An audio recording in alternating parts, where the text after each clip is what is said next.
Hello, hello, hello, good evening, morning, noon, or night, everyone. Welcome to the stream. Hi, Ghosty, hi, Nova, hi, Ren, hi, Samurai, how are you guys? Ooh, let me pop on over and... hello, hello! I'm doing well, thank you for asking, dear Ren, I truly appreciate it. And how are you, darling? I hope you're doing brilliantly. Oh, Ghosty, oh, the tea is going to be good tonight. I hope you've got your cups ready and your waterproof mat on the floor, cause we're gonna be spilling some tea tonight. Hi, Shran, how are you? Welcome, welcome. It's lovely to see you again. You've come to the right stream if you're craving some tea. But yes, so tonight's stream will have a very simple topic at the core of its stories, and all that is simple: malicious compliance. Every single story tonight will have that satisfying level of pure technicality-ridden pettiness. Sweet, sweet vindication shall be had. Oh yes, it's that flavor of tea tonight.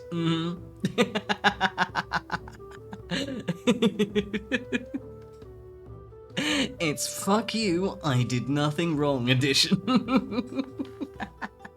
Hello there. Oh my god. Hi Jeannie, how are you? Hello Rita. How are you? Welcome, welcome. Oh, recovering from a cold? That's alright, it's okay. Tea's good for colds. It helps your soul get better. Oh my god. Hell yes, Samurai! Ooh, I bet you're gonna look fantastic. Nice and shiny. Ooh, gotcha, Ghosty. Take all the time you need. We have plenty of tea on the table tonight. Oh yes, it's a new subreddit flavor. Tonight we're trawling through r/MaliciousCompliance.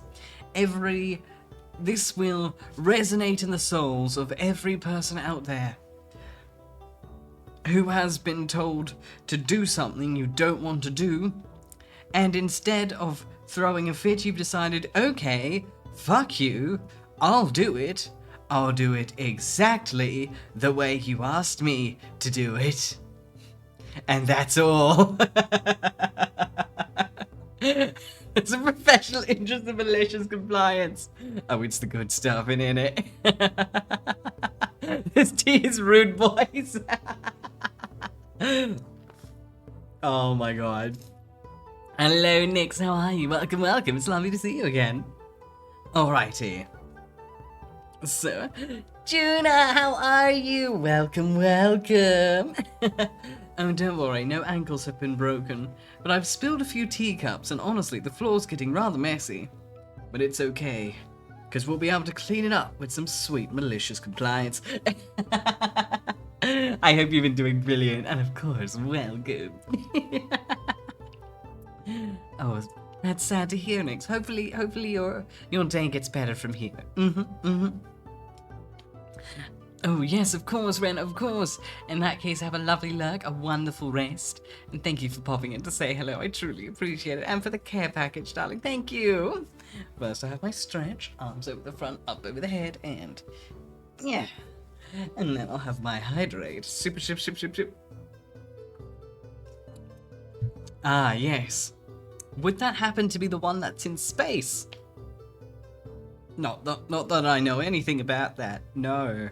I didn't download it. So, Malicious good.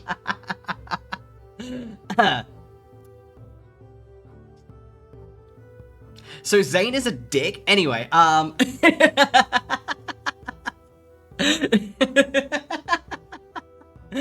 my god. No, that's totally panics, of course.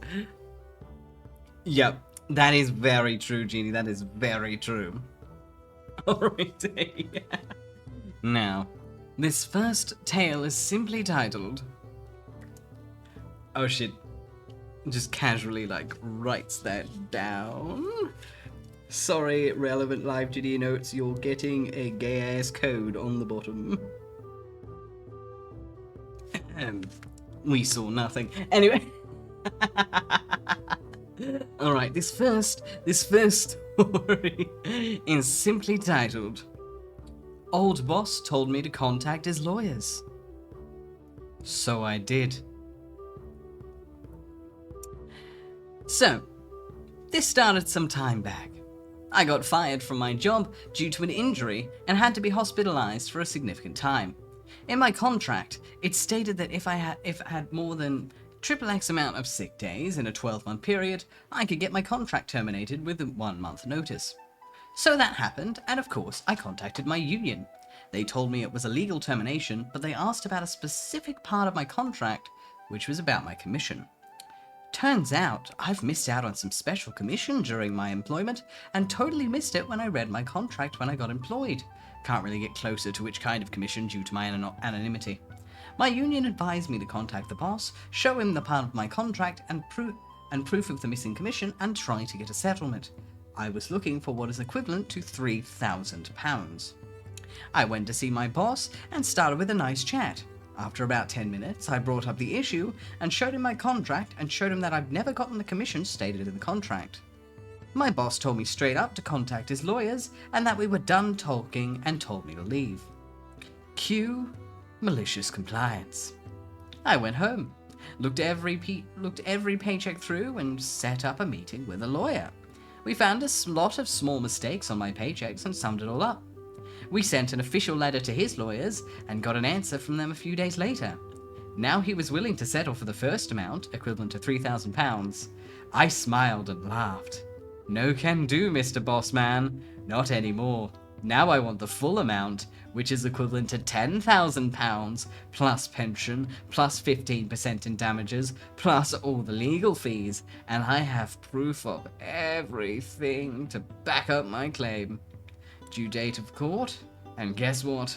He lost big time. I've now planned a nice vacation and still have more money than I asked for in the first place. Fucking bangers, oh my god. Lass, hello darling, how are you? Welcome, welcome. Hi Raiders. And hi Kindly, how are you? Shara, hi. As hello. Welcome, welcome to sweet tea time. Hello, Asta. Oh my god, I hope your stream went brilliantly. You were streaming for a while today, weren't you? I'm pretty sure you were. Like, I will admit throughout the day, because, you know, I was at work today, throughout the day I did, like, occasionally, like, pop in and, like, lurk a little bit, and I was like, oh, Lessa streaming, that's cool, and I would, like, lurk for a bit, and then I'd be like, yeah, I actually have to get back to work, though, otherwise the bitch gonna be busted, so I, like, would, like, run away, but...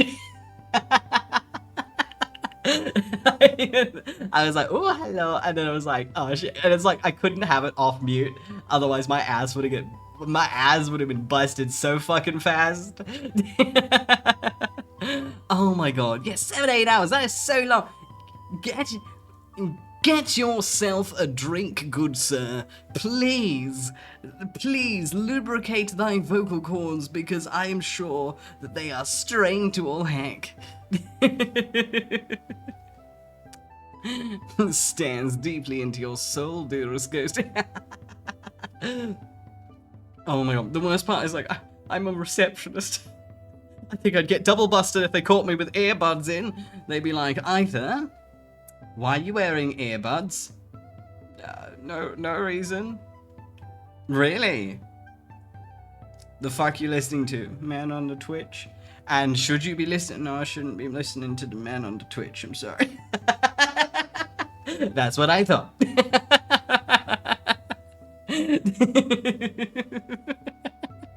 Just yeehaw.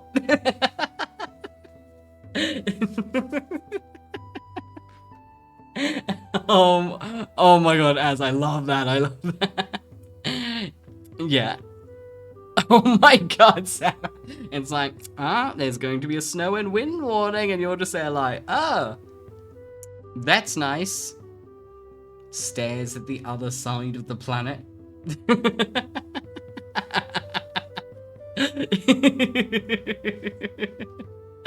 Yes, no, yes, yes, yes. Oh my god.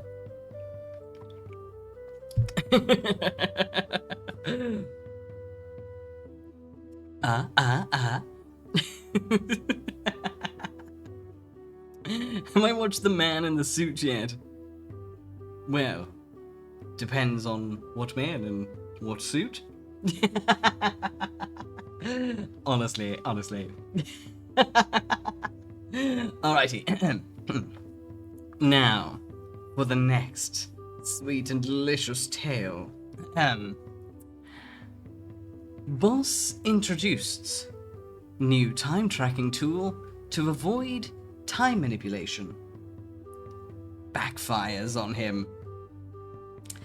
I work at a small startup company of around 12 people. It's a very good atmosphere in the office, and everyone pulls their weight and is super motivated. However, our boss likes to micromanage us, even though he has no expertise in any of our fields: marketing, design, accounting, etc. Especially us in marketing and design suffer a lot from that, since he'll make changes to our strategies post website, sometimes without telling us, and then gets upset at us when the customer feedback is bad and we aren't reaching our predicted goals. So recently, he told us that the reason he thinks we aren't seeing enough results is because we're manipulating our hours and not putting in the work we should. Until then, we each wrote down our hours manually in an Excel sheet, but with the new time tracking tool, he would see how long we were working down to the minute. We can only log in on our desk PCs and previously approved home office devices, but not mobile, because if you're not at your desk, it's not work. After our initial shock passed and our boss left for the day, our manager called for a meeting and we came up with a plan. We would do it as he says, in the most just following the rules way possible. 1. We would not engage in work-related conversations with him unless we are sitting at our desks and are clocked in. 2. Any questions by him which are asked after we are clocked out will only be answered once we clock in again the following day. 3. Every phone call, text message, or otherwise work-related things outside of the office would only be answered once there is an option for us to clock in, either next day in the office, or for some of us on our home office device. 4. Since we no longer have the option to shift time manually, all work minutes and hours would be clocked exactly when they took place. Side note, in my country, weekends pay better, Sundays have to be paid double, and working after 8 PM warrants additional financial benefits by law. Previously, if we needed to post something real quick or had a question, we'd just add the weekend hours or late time to the upcoming Monday, basically out of goodwill, but no more of that. And we would stop any independent activity, like posting on social media or writing an email, and would send him everything to approve before following through. After about a week, our boss was so fed up with this, he gave us the option to clock in from our mobile devices so we could get a more immediate response to his questions. However, this of course led to us clocking in way more frequently, since, as I said, he likes to micromanage and is therefore asking a lot of questions. I'm happy to report that as of 2024, we have abolished the system again and regained most of our independence, and even though our boss is still pissed about how he exploited the system, it brought the team closer together and our home bully taught him a lesson. This team is amazing. Fuck that boss. I love how they all just unanimously like, no, fuck that shit. Fine, if he wants to play dirty, then we'll play fucking dirty. Oh, get dunked. Teamwork makes the dream work. Honestly. Exactly, Betty. Yeah, I know, right? Honestly, this is just a great tip in general. If you ever get a nightmare boss that tries to pull this shit, malicious compliance, that motherfucker. He'll crack. He'll crack.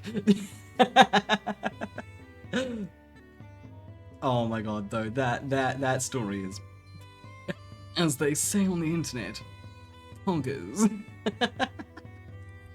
I will see myself out. Oh my god.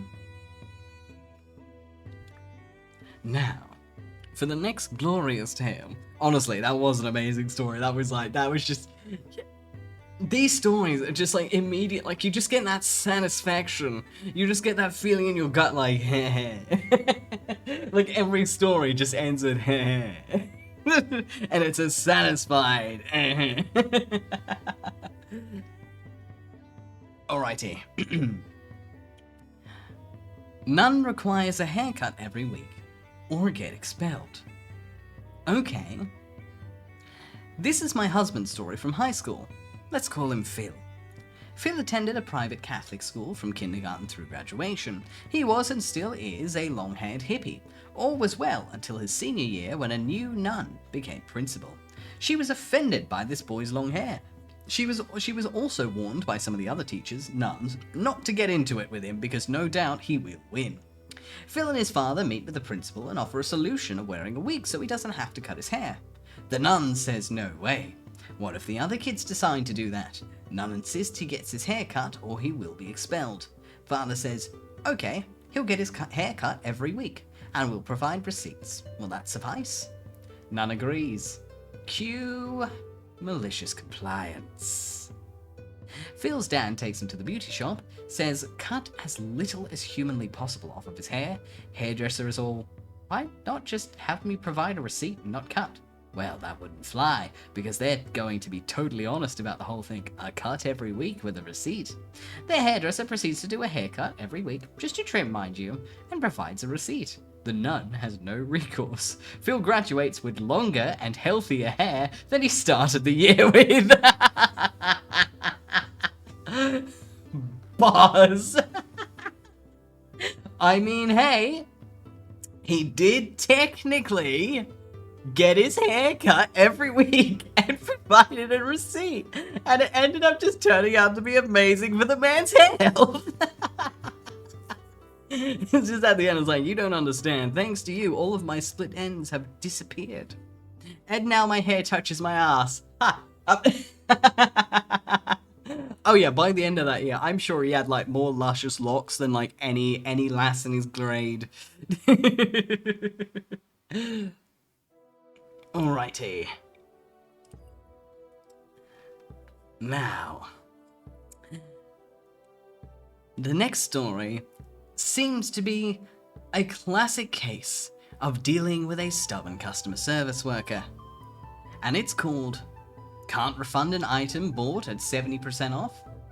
Fine, then give me a cash refund at full price. This happened a couple of years ago at a Canadian Tire with one of their Mastercraft tools that often go on sale for huge discounts. Ghosty, what did you do? We were helping my in-laws clear out our old belongings when they were moving, and I found an impact wrench that looked unused with a 2-year-old, probably much older, receipt attached. Father-in-law said that there was always a problem with it, so he never used it and forgot to return it. I decided to try to return it to Canadian Tire since they have long warranties on their products. The customer service representative looked at the receipt for $60 on sale from $200 and said, "You can't return this item with this receipt. Too much time has passed and the receipt is useless." I tried explaining that there were issues with it, but she didn't believe me. I googled the issues right there and it came up as a recall item for the exact reason I stated. I showed it to her and she begrudgingly agreed that I could return it as a recall. She asked for the receipt back so she could refund me, and I said, "No, too much time has passed and the receipt is useless." She glared at me and processed a cash refund for $225, including taxes. Tell Doom I said hello. Hiya. God. Honestly, this one makes me feel a little bit bad for the customer service representative. But like, yeah, honestly, this just seems like a classic case of the customer walked off with a W and the customer service representative reminded why they hate customers. Another tick in the jaded youth basket. They'll be telling the kids to get off their lawn one day. This is just the beginning of their villain arc.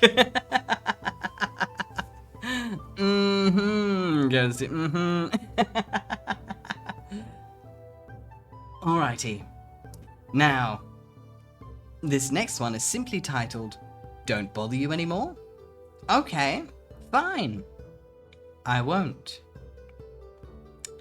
I used to live in an apartment building that had shops on the main level. The building next door was the same. The two buildings shared a wall.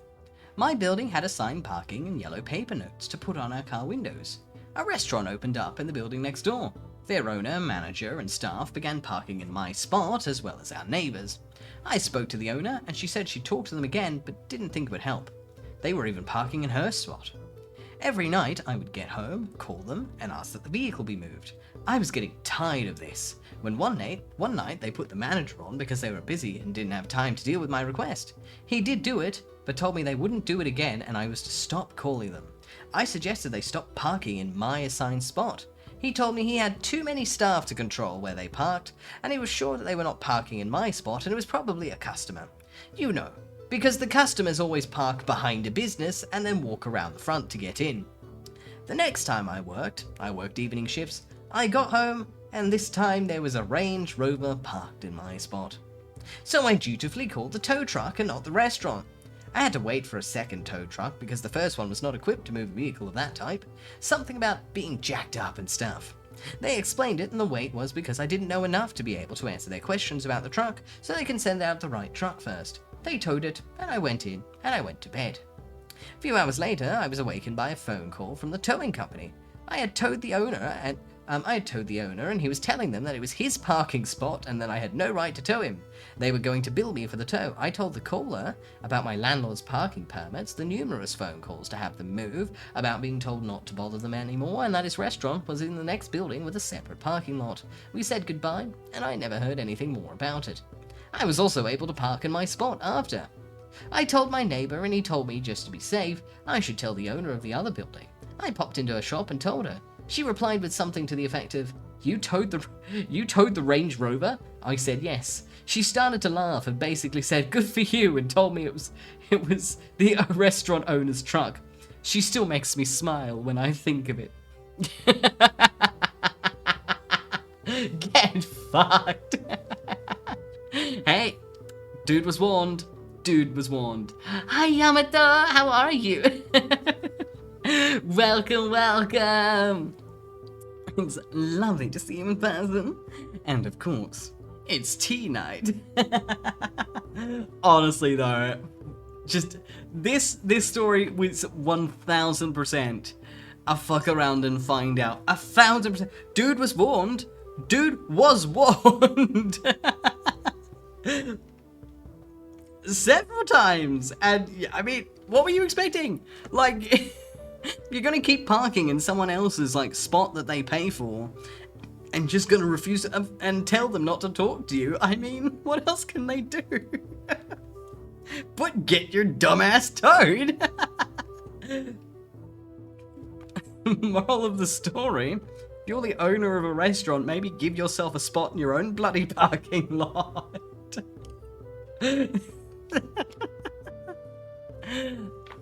Ooh, karaoke night is coming. Oh no, I do hope you get better soon, dear Yamato. Oh yes, not just Reddit, but r/MaliciousCompliance. It's the juicy stuff. Legit, Jenna, legit. Alrighty. Now, this next one is simply titled, I wasted 2 hours of my sister's time because she refused to listen to me. Ah, some sibling malicious compliance. All of us with siblings have done it at least once. When I was younger, around a decade ago, I used to love 2 things, cars and roads.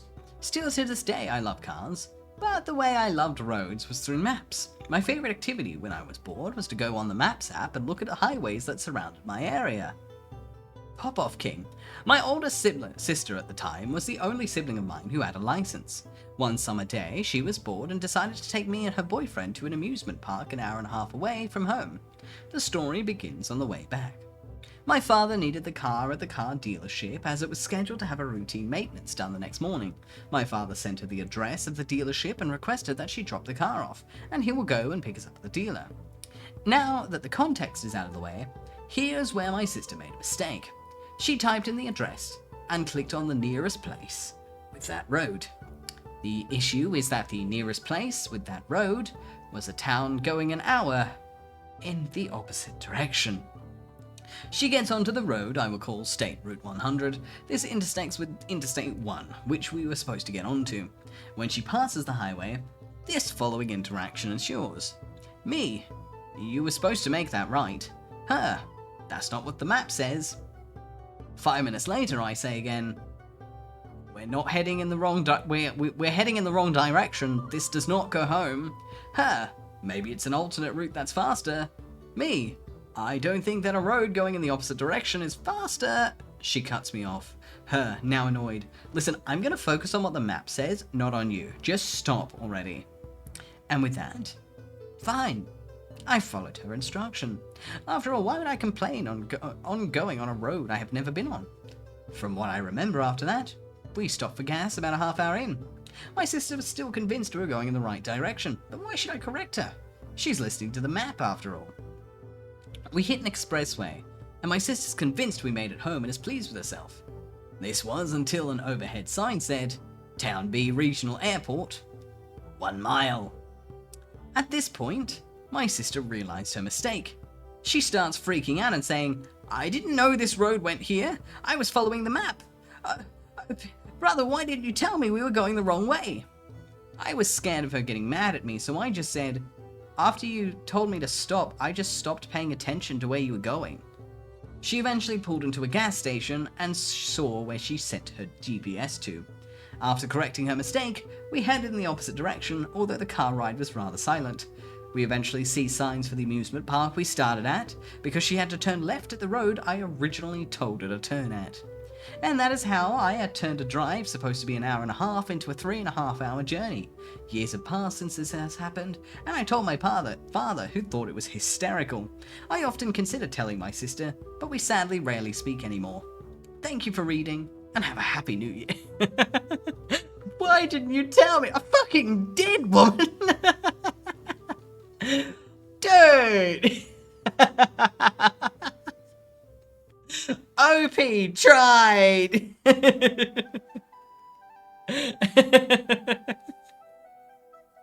Oh my god. Yeah, it's just that whole like, why didn't you tell me? I mean, I don't want to say except I fucking did, woman. It's one of those like, I told you so. Oh my god, though.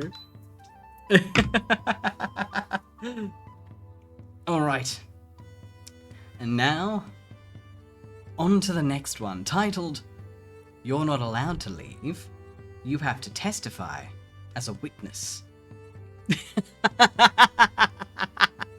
Oh my god, Ghosty, could you imagine?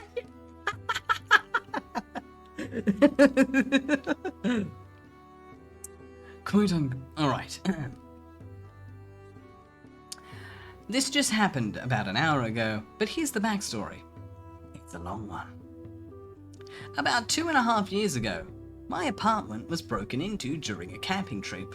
Some things were stolen, including multiple firearms. Ah, it's American.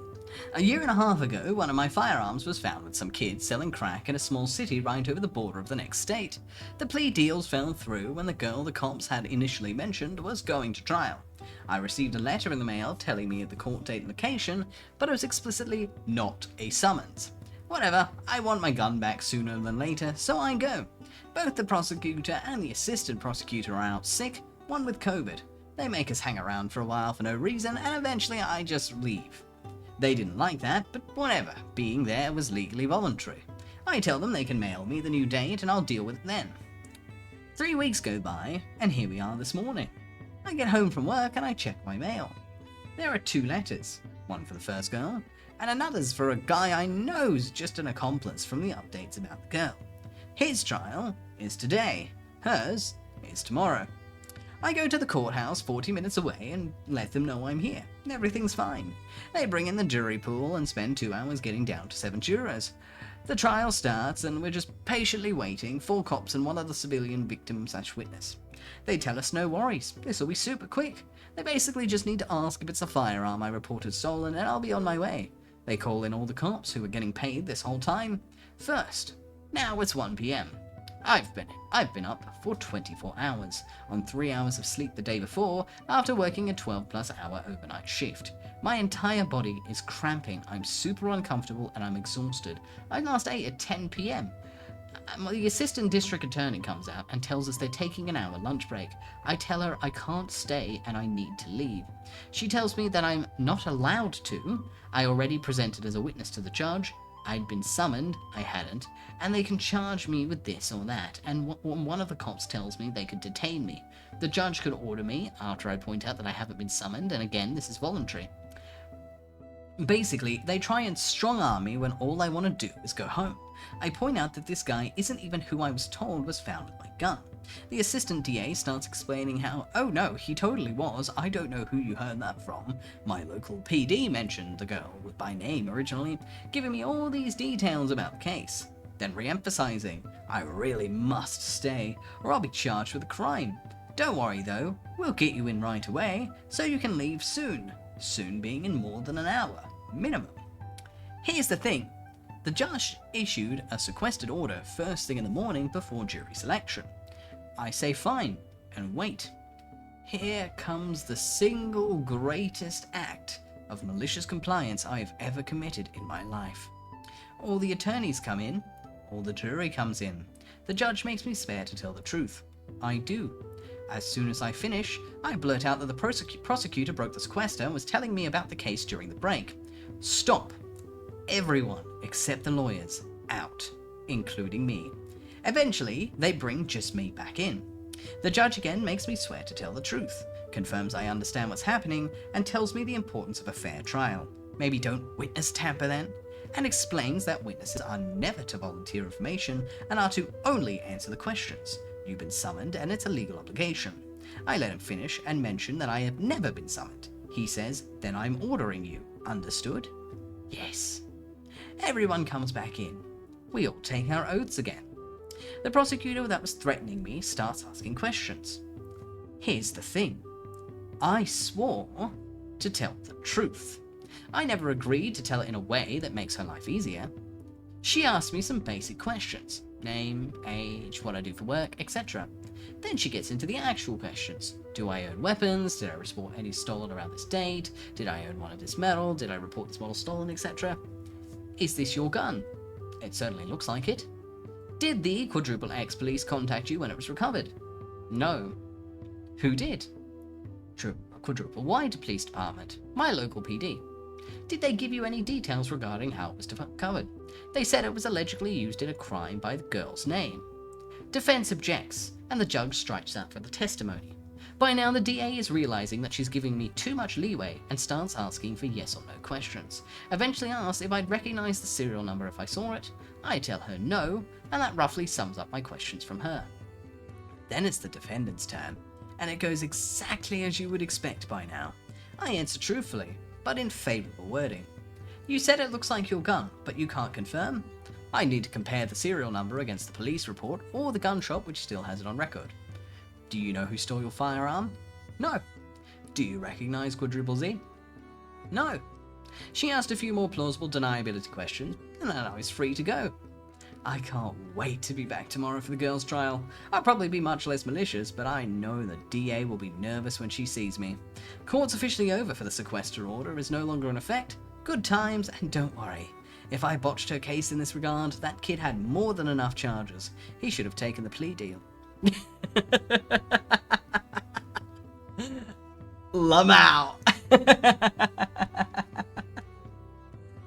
Edit/update. They ended up calling me at 8:30 in the morning today and telling me I didn't need to come in today. So I didn't. The end. Lamau. Oh my god.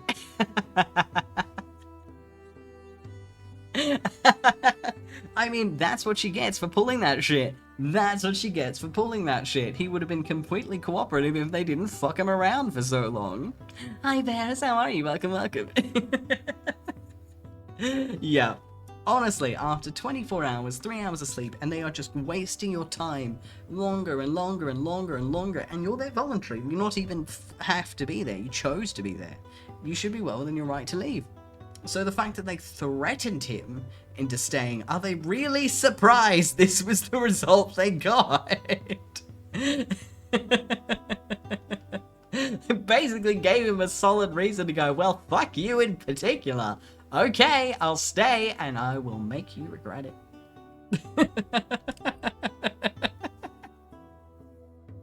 Revenge is a dish served legally and with a smile. It's like, I'm gonna do it, but you're gonna regret asking me to. Oh my god. Alrighty. The next one is simply titled, Can't Take a Week Off? Alright. How about a decade? A decade ago, my primary school had a lollipop man to help the kids cross the road. For anyone not in the know, they wear high-vis vests and hold a stop sign. He was nearly 80 and had come out of retirement many years earlier to help out since nobody else wanted to do the job. He and his pensioner friends would go for an annual holiday together, and it was the same time each year so he could give the council plenty of notice. The council outright told him no, because it's in the middle of term time, refused to compromise and let anyone else cover for a week, and said if he goes ahead, then he shouldn't even think about returning to work when he gets back. Well, they overestimated how much he wanted that job. He went on his holiday and just didn't come back to work. And that stick up the council's ass meant that instead of being without a lollipop man for a week, they've been without one ever since. They could never find a replacement! Lamau, you dumb fucks! Damn, they fucked up! Be nice to your employees. Trust me, they can and will walk if you piss them off. I love that, I love that. Oh my god. Yeah.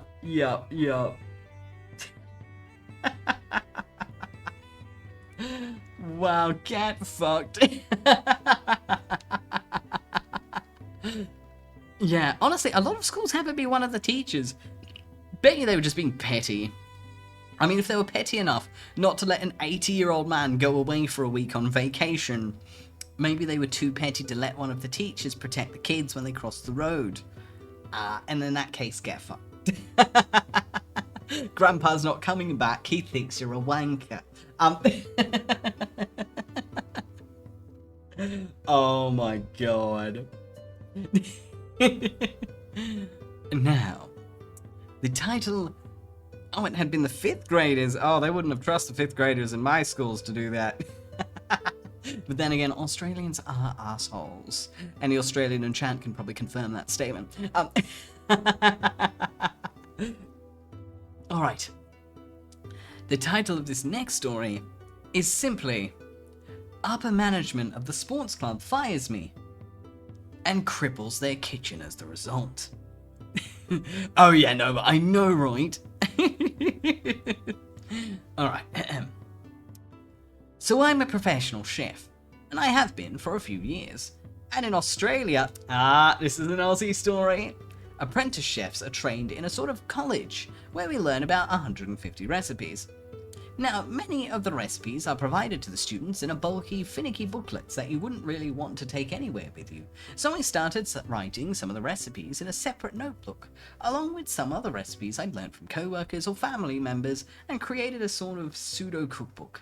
And I would often bring this book into the kitchen so I'd remember ingredient quantities and cooking times, and eventually I would leave the book in the kitchen pretty much around the clock. What I soon found out was that some of the other chefs in the kitchen were using my cookbook to check official recipes for the restaurant we worked for, as typically the head chef would have to tell them, and this got annoying for everyone. and this restaurant was part of a popular sports club in the local area, so consistency was extremely important to management. As such, having a written record of the new recipe or changes to long-time recipes were very important. As it turned out, management had stopped making changes to the official club recipe book a few months before I even started, so my book became the de facto official recipe book. For a while, this was no issue to me, and I kept adding new recipes to it throughout the next few years. However, after my third year working there, I finished my studies and became a fully qualified as a chef, so I suddenly became more expensive to keep on as a staff member, and as such, management started looking for any reason to replace me with a new apprentice. Eventually, they found someone to replace me and gave me a half-assed reason for firing me and told me to take all my things and leave as I could no longer offer what they were looking for. So, I took all my things and left, including the notebook with all the club's recipes. For a few days, not a whole lot happened, but slowly, the club's reviews started complaining about bland food, dry cakes, inconsistent classic recipes, and every other food-related thing you could think of. At one point, there was 50 negative reviews in a single day, which for our town was a massive amount of negative reviews in one day. It felt pretty damn good, since I had felt they deserved it, and left me unemployed on short notice. However, I was quickly offered a new job by a smaller restaurant whose owner knew me from the sports club kitchen. The malicious compliance. After about a week, I received multiple calls, and after answering one, I heard one of the higher managers at the sports club asking if I could return the book, as the kitchen needed it back. I obviously laughed and said firmly that it was my book full of my recipes, so I wasn't going anywhere near them, reminding them that they had told me that I could no longer offer what they were looking for. The manager clearly began to panic as he offered to give me my job back and just let bygones be bygones. But I already had a new job, so I completely brushed off this offer and ignored him. I hung up pretty soon after that. I started putting the recipes from my book on the new restaurant's menu, and it was beginning to attract a few regular customers of the sports club, so I quickly found myself with more and more responsibility and command within the kitchen, to the point that about a third of the menu was from my book. Now, this slow trickle of sports club regulars picked up speed after about 3 months, and led to several high-level managers from the club deciding to visit the restaurant I'd helped build, and virtually demanded I give them my cookbook, claiming it would be much more beneficial for the community if they had it. My head chef laughed in their face and told them to piss off. It's been about 2 years now, and my head chef and I have a very positive relationship, and the customer base we have at the restaurant is better than ever. We didn't take every customer from the big club, but it was enough damage to their profits to scare a few investors away, and also lead to a decent bit of damage to one of the higher managers' reputations. Furthermore, the recipe issues and negative reviews led to the majority of the kitchen quitting, and according to one of my old colleagues, they cited the lack of support and organisation from upper management as the final reasons everyone was quitting, and this led to an even larger dip in the quality of the restaurant food. I also get paid significantly more at this restaurant than I was at the sports club. Damn! Dude was literally the thing holding that club together, and they let him go, and he's like, fine, I'm gonna drop the thread, bitch. Get it? Oh, that is satisfaction. That story was so satisfying. Like, I don't know about my fellow waiters or ex-waiters in chat. I'm an ex-waiter. Or just ex-restaurant staff is probably a better way to put it. To my fellow ex or current restaurant staff in chat who don't like their jobs, specifically the ones who work in shitty environments. Let's be honest. It's really satisfying seeing the restaurant get a shit review. Because there is a small part of your soul that's like, yeah, fuck you. You can say the story was chef's kiss. Yes, perfect. Yep, legit. No, but yeah, they fucked up. Yep. Talking about the pancake store, never. It is so satisfying seeing it get shit reviews. I'm sorry, a bitch is full of spite. Oh no, honestly. That was a good one though. That was satisfaction. That was stay petty. I used to work in a pat cake store and it was garbage, to be honest. Yeah, like I believe on Saturday, on my stream on Saturday, I actually told a story about my toxic ex-manager. So you know, if you ever watch that VOD, yeah, feel go ahead if you feel like enjoying it. Thank you for the follow, dear Rogue Hunter 141. I truly appreciate it. Thank you, and welcome to the Uncanny Valley, dear friend. This next story is simply titled, Job Wanted Work Shirts Back When I Quit. So they received a pile of muddy ashes. Back on February 23rd, 2014, Sunday, I was driving home from going clothes shopping for my new job. I was starting in a week when my car literally caught on fire with me and my then 4-year-old son in it. I just bought $200 worth of clothes and my laundry was in my car from the laundromat, including my work shirt and white lab coat. I'd already given my notice to my boss that I was leaving, and the next day, Monday, I called in to tell her what had happened and that I would not be in due to smoke inhalation issues and needing to go to buy a new car. This was supposed to be my last day. She decides to tell me that I needed to return my 3 work shirts and both lab coats, or I would have the costs garnished from my last check. I told her that they were a pile of ash in the salvage yard. She tells me I have to bring them in. Okay, will do. Insert eye roll and a certain finger flashing from my side of my phone. Tuesday, I walked in with a picture of my laundry basket melted in my car and a Ziploc filled with ashes and mud. I recorded myself giving them to her and telling her again what had happened. I got a side eye and a what the fuck. I walked out with a smirk. Edited to add that I've actually been at my new job now for 10 years in March. Best move I ever made. Also, my wages never were garnished. I don't think they legally could, but who knows? Yeah, to be fair, if... Oh my god, like... Bro, like... You get a call from an employee who's, like, about to quit, and you're just tying up loose ends, and the call is, "Hi, I was in a car crash, and all of my clothes got set on fire. So I can't come in for my last day because I'm at the hospital." What fucking brain cell has to be broken for you to respond with, "Bring in the work shirts"? I don't know, I think there's something a bit more important than a fucking work shirt. Just saying. I mean, the fire. Honestly, she deserved a bag of ash. It's a surprise she works in the field she works in. Oh my god. Just kudos to OP. I think the brain cell was also in the fire. Maybe that's why she wanted the shirt back so badly. Her brain cell was attached to it.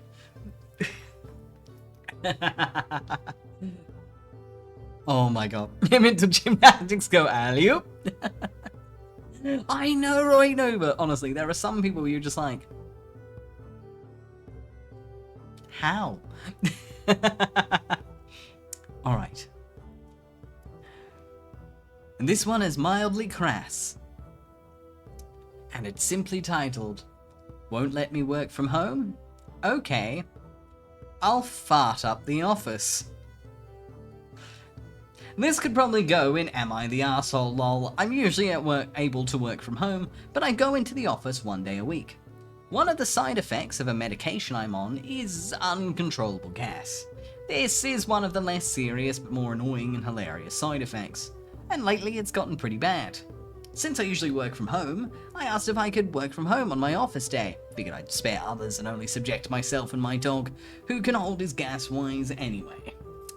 I just said it was because I was having side effects, but kept it vague.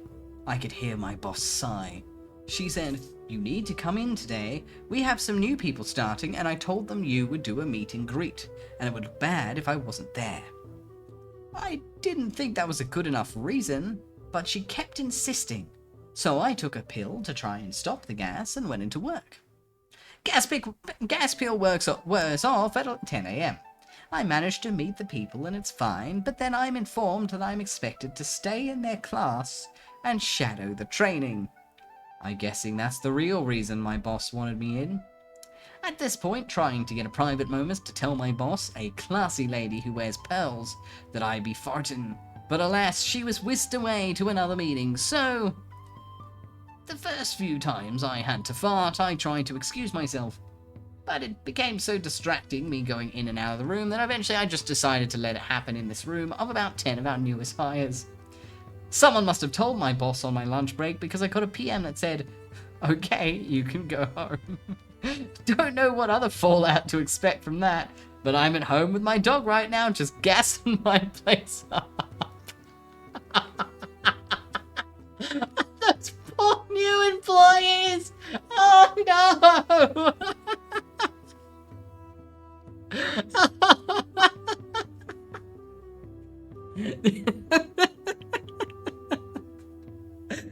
He tried to tell her. He tried to warn her, and she would not heed the warning. The window was open. Oh god. It's just that the break time comes out, and instead of people walking out of the room, it's just people like clawing their way out, like save me. Yeah. Honestly, that dog was probably happy it wasn't just him that day.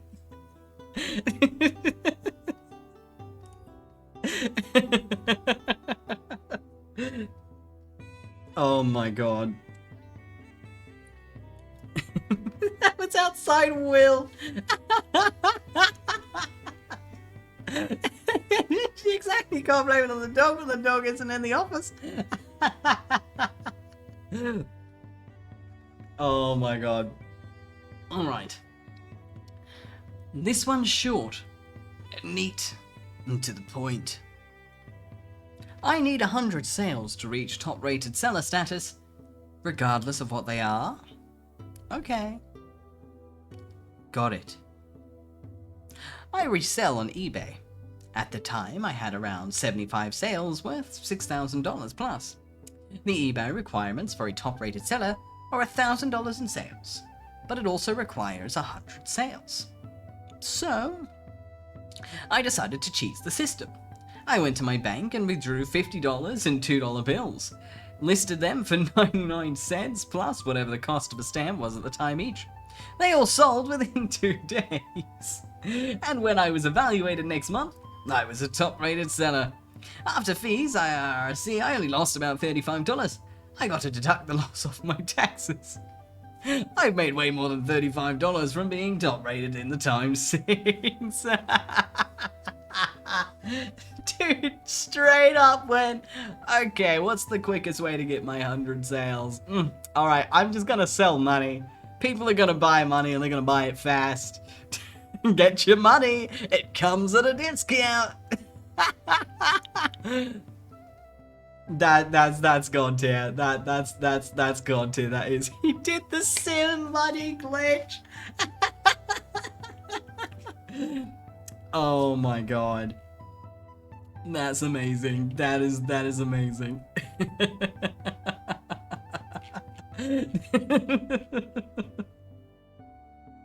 Good on that dude. I think the thing is, it wasn't laundering. Like, it wasn't that he was like running his money through the system. What he did is he went to an ATM. He got $50 worth of $2 bills out. So he got 25 $2 bills out of the ATM and sold them for $1 each. He was literally selling the notes.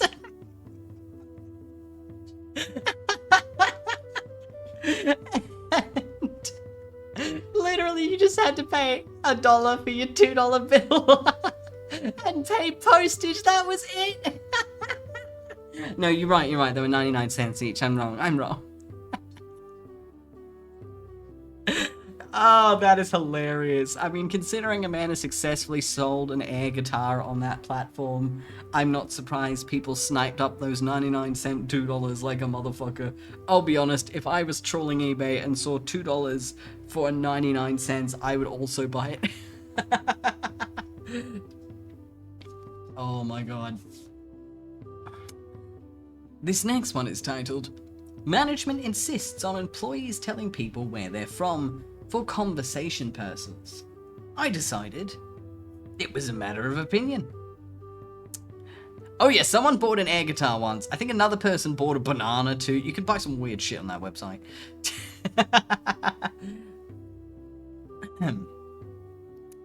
I work at a small casino, and last year, management decided all employees had to wear name tags with their hometown on them as conversation starters with guests.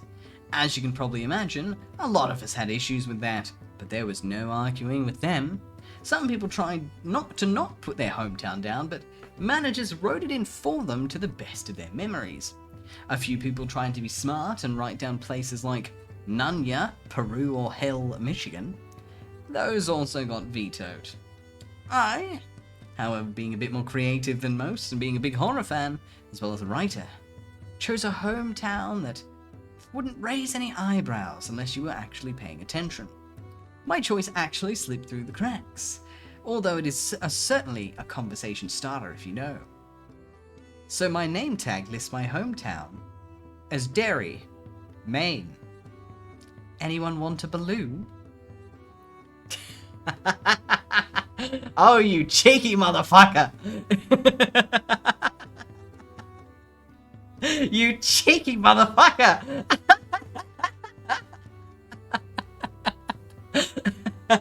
He really was clowning on management. Absolute kudos. Absolute kudos. I feel that. Yeah. Yep. I guess you could say that. It was a witty decision. I'll move on.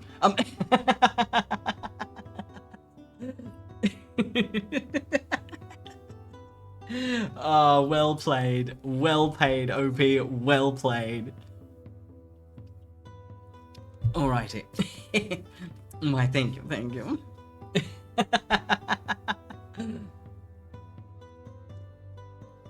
Now, this next one is simply titled, Work Tried to Punish Me, and it backfired. This was back in maybe 2006, 2008-ish. I was a tax associate at most well-known tax service in North America. I did very well in the class you take, which determines your eligibility to be hired, as well as teaching you how to do taxes, and was hired. I bounced from office to office as newbies do, and I was doing well enough that I was always the first to be called if a shift needed being covered. After my first season with them went so well, I was invited back for the next year, and the class was free because of the invitation back. In case you wonder why the class is every year, it's because tax rules change every year and we have to keep up. Shortly after the class was over, which I aced, I was approached by the lady who ran the district.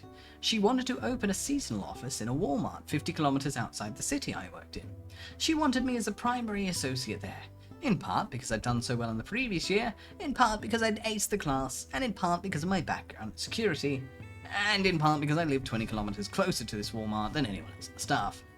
I wasn't to be a manager, but I was going to be the only full-time associate. I'd open and close almost every day, and often be the only associate on site.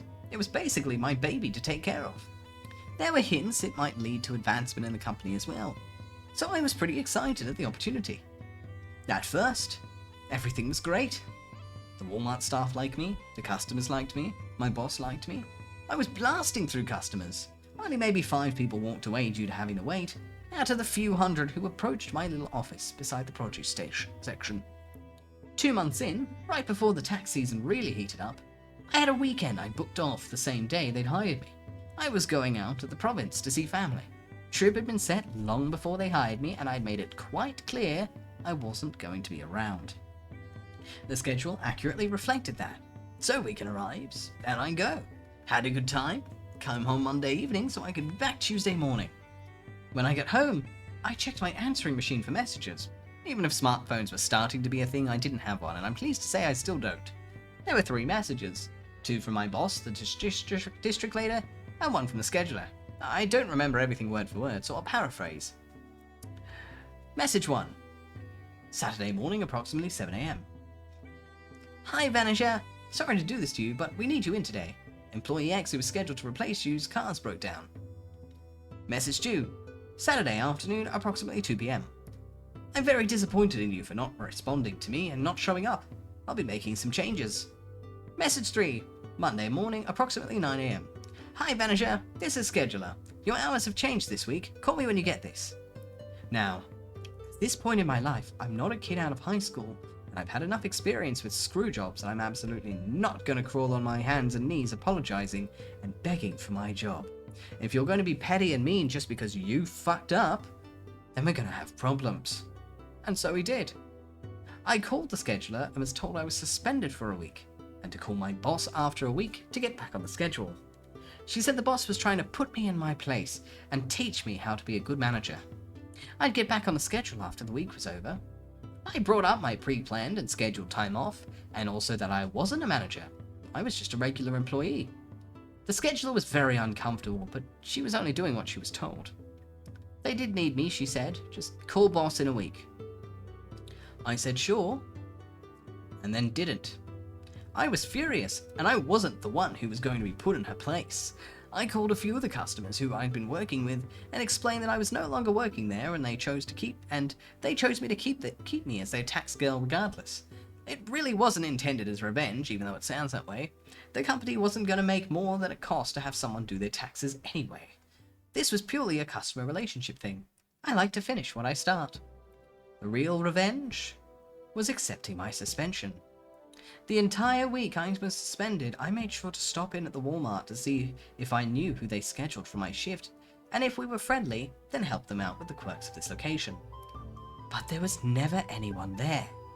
I confirmed with the Walmart staff. All week, they had no one working there. Paying Walmart to rent space and getting nothing but a bad reputation for it, because the heavily advertised new location had 0 employees. And it remained that way for the rest of the season. 2 months. The boss never called me, and I never called her. Pride. I've no idea how it impacted her professionally. I've stayed far away from taxes ever since. I got another job before my suspension was over, and never looked back.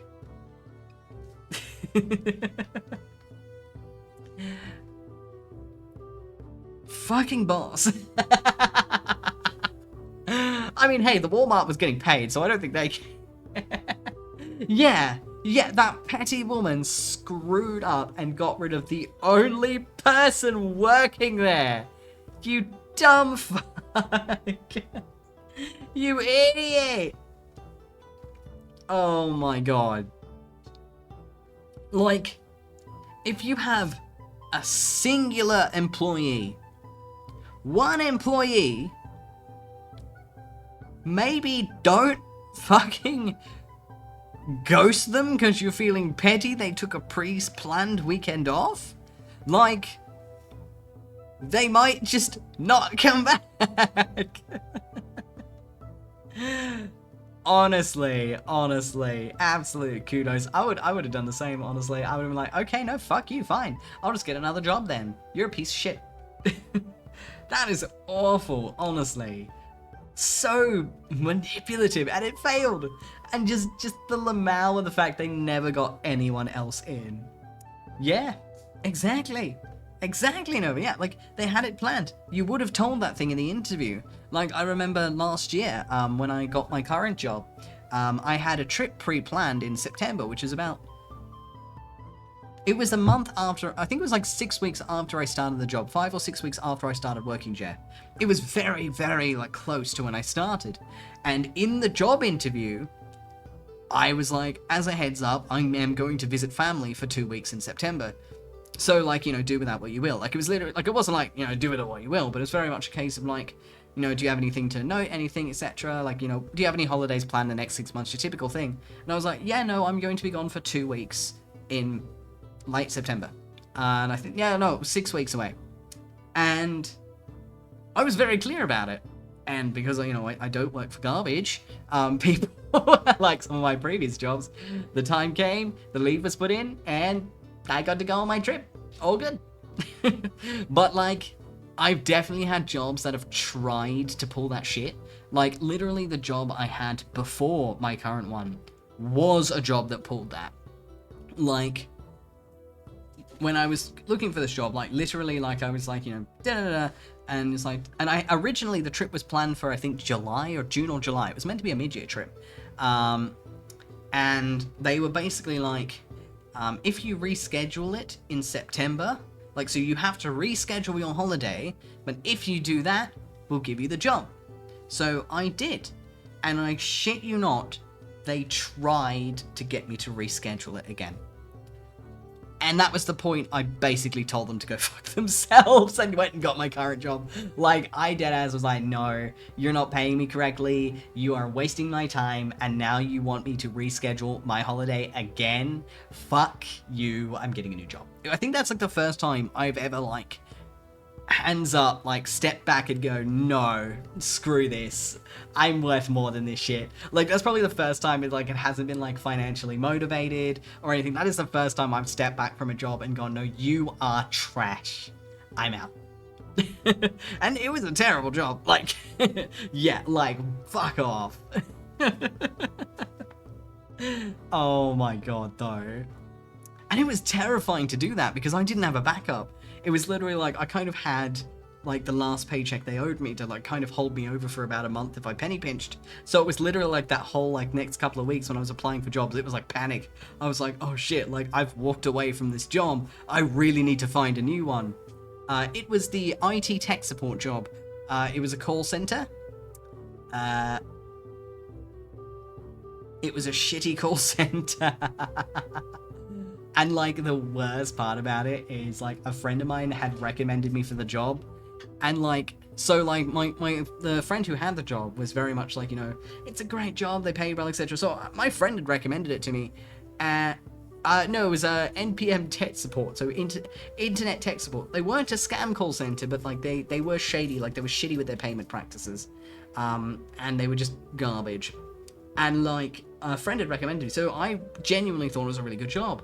And it wasn't until they weren't paying me correctly and screwing me over. But I think, like, the kicker was, like, shit you not, like, I think a week after or 2 weeks after I started working there, my friend quit. And I was like, fuck you. I was like, dude, if I knew this, I would not have quit my previous job. But, like, ultimately, I am glad I had that garbage job because it helped me get my good job. Oh my god. Alrighty. This next story is short and sweet, but worth a good giggle. And it's simply titled, "The customer wanted the foam head / crown of his beer at the bottom." So when my dad was younger, he worked in a bar in Germany that made their own beer as a beer tapper. One time a customer came up to the counter and jokingly ordered a beer with the foam head at the bottom of his beer. So my father took a glass, filled it up to the top with a nice foam head / crown, I don't know the right term, put a beer mat on top of it, quickly flipped the glass 180 and pushed it towards the customer. The customer tipped him $20 and went back to his buddies with the flipped beer. Okay, that's just fucking amazing. That is wholesome. What the hell is some wholesome shit doing? That is wholesome. That is wholesome. I'd tip the man $20. That is wholesome. I love that. I love that. That is amazing. We love us some wholesome compliance. That's not malicious at all. It's just wholesome compliance. We needed a nice sprinkling of wholesome in this pie. All right. This next story is simply titled, "I Dare You." Okay. Bet. A couple of years ago, I was working with a really obnoxious coworker. He was super lazy, always complaining, extremely unmotivated to do anything actually related to his job, and very motivated to mess around at any given opportunity. Anyway, this one night I was doing the big closing mop. At my store, this meant filling a bucket full of water / floor cleaner, splashing it all over the store, scrubbing it over with a hard brush, and vacuuming everything with a wet vac. Clean, fast, efficient. So I get around to the front counter, and there he is, just standing in the middle of my path with a shit-eating grin on his face. And I'm like, bro, can you move? Nah. Seriously, I need to get this done fast. Yeah. Nah. Dude, if you don't move, I'm gonna dump water all over you. Go on then, I dare you.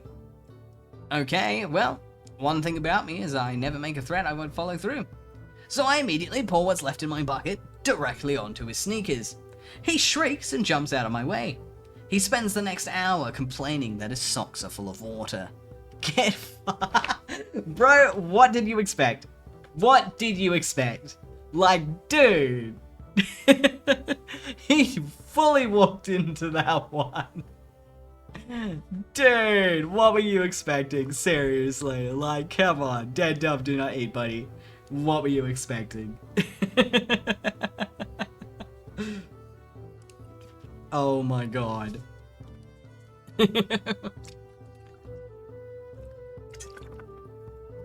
OP is balls. Am I wrong there, Esther? Yeah, 100% over. It's like, it's one thing when you've got a lazy coworker. It's annoying, but you can make do. But a lazy coworker who's also like interruptive, like the kind of lazy coworker who spends their time making your job hell because they're going out of their way to make your job more inconvenient. Fuck those people in particular. Lazy coworkers are annoying, but the ones who intentionally fuck with your work too, piss off. You're annoying. I hope you step on a Lego covered in fire ants. Oh my god, yeah. Yeah, I know, right, Hi? Like, what did you expect, buddy? He's just gonna go, well, psych, no. But you're in his way, he's gonna dump you. Alrighty. This one is simply titled, It Doesn't Pay to Snoop, Then Accuse the Boss. Not a super grand malicious compliance, but it was my pettiest moment when it's come to work, that's for sure. First, some background. I own a tanning salon, and it is open from 9 AM to 9 PM every day. There are usually 5 to 6 girls working part-time there, and the pay is $12 an hour plus cash commissions on the things they sell, packages, lotions. It's worth noting that it's a small, non-chain business in a college town. All of the paychecks are kept in a drawer, in individual envelopes with the employees' names on them taped shut. They pick up their envelope on payday, and it has worked well, except for one incident. One employee decided to open everyone's envelopes to see their pay, and she was livid that one girl was getting paid $2 more an hour. Instead of just asking me about it, she decided to blast the employee group chat and accuse me of ripping them off, etc. Before you think the same thing, it's worth noting that this is a college town with all college-age workers, which for my particular salon, it has meant it's very hard to consistently have someone who wants to close weekends. They're all usually going home, have plans, want to study, etc. I try to be super accommodating and I work around everyone's schedules to the best of my ability, but if someone says that they cannot work, I don't ask questions, I just accept it and plan accordingly. So the reason this girl made a little extra was because she offered to close both days every weekend because she didn't mind. She didn't want as many week hours, so I offered to pay her a little extra because it was so difficult a lot of the times to schedule that. Plus, those 2 days can be a little slow, so commissions are usually not as good. I guess the girl who snooped never bothered to look at the schedule to see if there was maybe a reason that girl made a little more, even though she really didn't because she worked so few hours. Cue the malicious compliance. I explained the situation to all of the girls. I told the snooper that since she was right, totally a rip-off, I would make sure to fix it. I started scheduling both the snooper and my weekend closer every weeknight for the next 3 weeks. I really only needed one person working, but I'd done a terrible wrong that needed to be made right. The extra pay for the snooper, of course. I would have done it longer, but she apologized and said she was totally fine with it going back to how it was, because she wanted her weekends back and the extra pay wasn't worth it. I guess we could have decided that together if she just talked to me in the first place instead of jumping to conclusions. Ah! I kind of love that. I kind of love how the malicious compliance isn't like, well, fuck you, you're fired, or fuck you, less hours. It's literally like, oh, okay, you want what this girl has? Alright, I'll give it to you. You can work weekends. I'll give you the extra pay, you'll get the extra $2. You can work the weekends. You can work the shitty shifts too. I mean, if you want what she has, then here you go. And of course she cracked. I kind of respect that, honestly. That is like, that is respectable boss malicious compliance. Because I am pretty damn sure that if she decided she liked it, the boss would have kept her on. And just be like, oh cool, we got 2 weekend closes, I'm not going to complain. Yeah, no, so like, I kind of love the fact that she just straight up was like, okay, you want it so bad, you can have it. Alright, here's your $2. Say goodbye to your weekend. Hello, Gigi Bubbles. Welcome, welcome. Hello, Raiders. How are you? Welcome to the Uncanny Valley, dear friends. We're reading some hot tea, dear friends. Legit, lass. Honestly, based. Absolutely based. Aw, that's sweet, Gigi. You're an absolute darling. And hello, Red Rogue. Welcome, welcome. How was your stream, by the way? I hope it went really well. Though, of course, please, get yourself a drink, something to eat, get nice and comfortable if you're tired, because I know streaming can be quite exhausting. I want you to take care of yourself, dear. Ah. Yeah, oh, you're sweet, you're sweet. I adore you too, darling. Oh my god. Ooh, Genshin. Ooh. I hope you kicked adequate levels of ass. I hope that booty was smacked in the most violent way. I'm sorry, that's a terrible brain picture.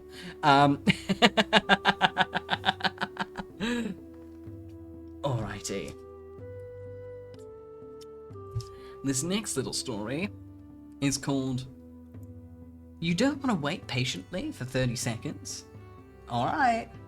Then you'll be forced to wait patiently for an hour or more instead. My dad, 64, has always been a patient man back when I, 32, was younger. But lately, his patience is getting thinner than my receding hairline. Maybe it comes with age, but please do correct me if I'm wrong. He gets frustrated easily on things, even if it's a normal everyday moment, like long lines, light trafficked, waiting for people, even if he's early on the time of the appointment. I hope I got my point across. A while ago, I called my supplier to order some copper wires to replenish our stock, as I'm doing inventory. We own a small contracting firm. My dad told me to drop what I'm currently doing and drive him somewhere before we go to our supplier to pick up the goods. As I started the car, our supplier texted me to message that said orders for confirmation purposes and to avoid any errors. So my dad immediately blurted out, "That stuff can wait. Let's go." But Dad, this is from our... Dad, somehow irritated. "That can wait. Let's go." Me, okay, whatever you say. When we arrived at our supplier's store, my dad was surprised as the receptionist told him that we didn't order anything as they didn't receive any confirmation from us. Annoyed, Dad told me, "I thought you already called them to order." Me, I replied, "Remember that text that I was replying? Yeah, it's the supplier asking for confirmation. You can't wait for 30 seconds for me to reply. You'll be waiting here for 30 minutes or so for it to be done." Ending, we waited for more than an hour as there are a lot of orders before they could process ours. He's annoyed as hell but doesn't have any choice but to bear the consequences of his impatience. His torment worsened as he can't change the channel on the TV as it shows a sucky afternoon drama. And me? I have my portable game console with me at all times. Time passed like a breeze. Oh, get dunked. I mean, hey, like, you get what you pay for.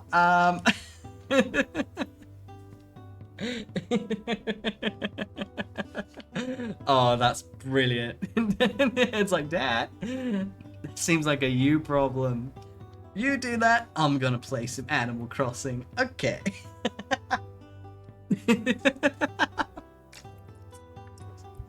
You're welcome to redeem at any time that you feel comfortable doing so.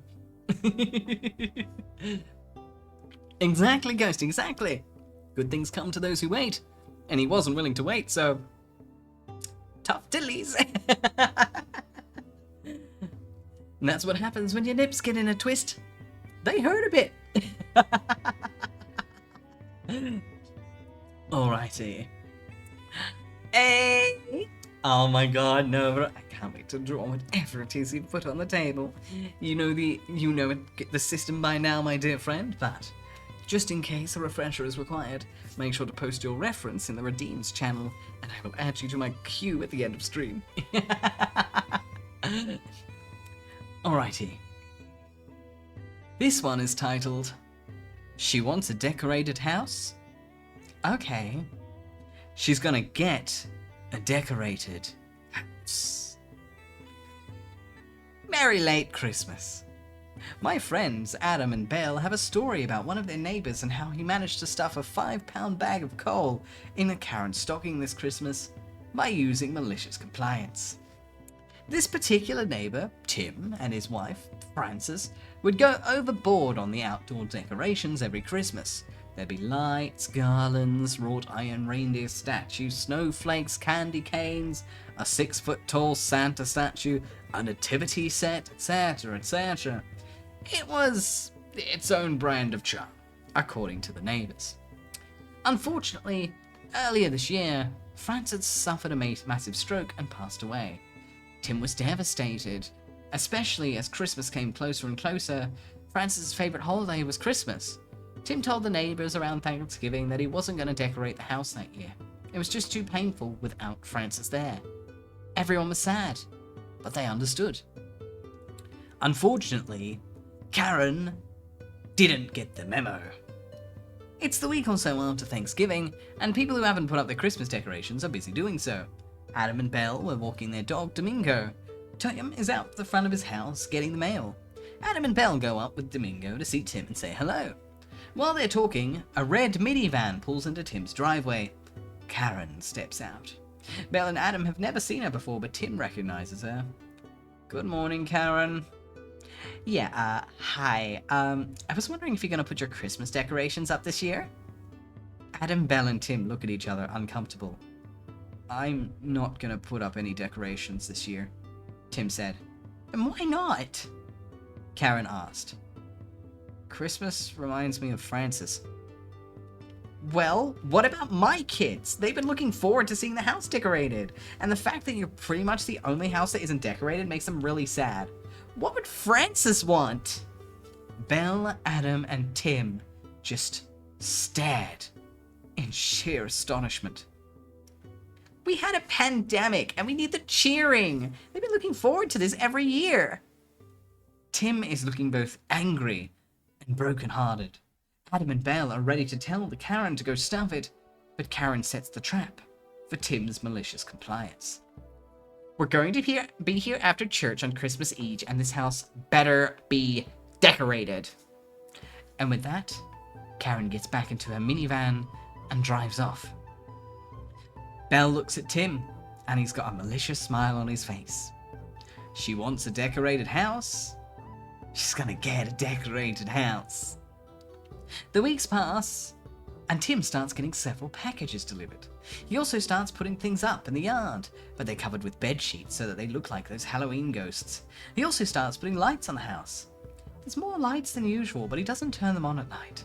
Karen and her minivan don't show up, even though Adam and Belle had alerted everyone in the neighborhood about her. Christmas Eve rolls around. Adam and Belle are invited to Tim's house for dinner and to watch the movie Scrooged. They're also asked to bring your own breakfast. When they arrive, the curtains are drawn, and Tim greets them with a big smile. They settle down, and he details his plan, asking for their help. They're laughing at the end of it and eagerly agree. And as they work, Belle notes that he's happier than they've seen him in a while. Tim says it's hopefully going to get even better. By this point, it's still just light enough that they can see what they're doing, but just dark enough that you can't see what's in the yard. So they remove the bed sheets and laugh at all the decorations that have been set up. There's a nice dinner and a watch the movie. Midway through the movie, Tim's alarm goes off on his cell phone. He pauses the movie, looks at Adam and Belle and says, "It's showtime." Everyone bundles up and they head to the sidewalk across the street. It's now pitch black and Tim's house still isn't lit up. There's the usual cars driving through the neighborhood, with Karen's red minivan being at the end of the line. "Right on time," Tim says, taking a remote out of his coat pocket. They wait until the red minivan reaches the front. Tim presses the button. According to Belle, it was like the scene from Christmas Vacation, when the Griswold's house turns on. There's red, white, and blue lights galore. The yard has eagle statues, stars, flags, banners, statues of liberty, etc. In the windows are lights that look like exploding fireworks. Tim grins and presses another button. All of a sudden, a star-spangled banner begins to belt out through several speakers placed throughout the yard. As Adam, Belle, and Tim are laughing as the minivan stops and parks, Karen gets out of the driver's seat and storms over to them. "What is that?" she shrieks, pointing to the house and looking about ready to blow a gasket. "It's my salute to all nations, but mostly America," Tim said. "Don't you like it?" "It's Christmas," Karen shouts. "I wanted you to decorate the house for Christmas." "You wanted a decorated house, Karen. You didn't say what holiday." With that, Karen flipped them off, got back in the minivan and drove off. Tim turned off the music and lights, and they headed back to Tim's house to finish Scrooged. Tim told Adam and Belle as they were leaving for the night, "I think I'm going to decorate my house like this every Christmas." Francis would have gotten a kick out of it. Oh, that is hilarious. That is amazing. It's just like 3, 2, 1, boom. America, fuck yeah.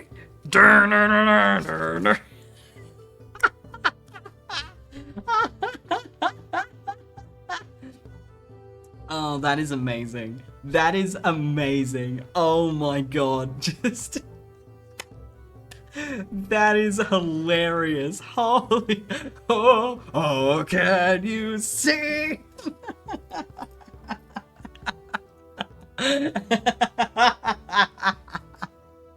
Oh, that is amazing. Honestly, like, that is boss. That is beyond boss. That is hilarious.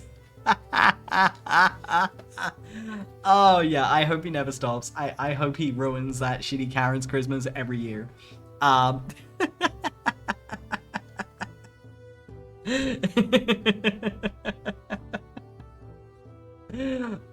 my god. Oh, that is dopamine. What?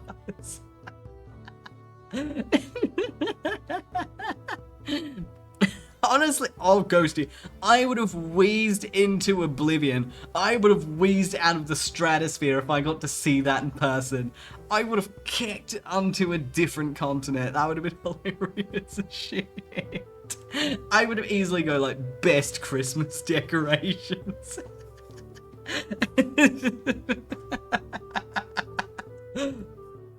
Oh, to be there would have been amazing, honestly. Whoever Tim is, best boomer. Best boomer. 10 out of 10. God of the boomers.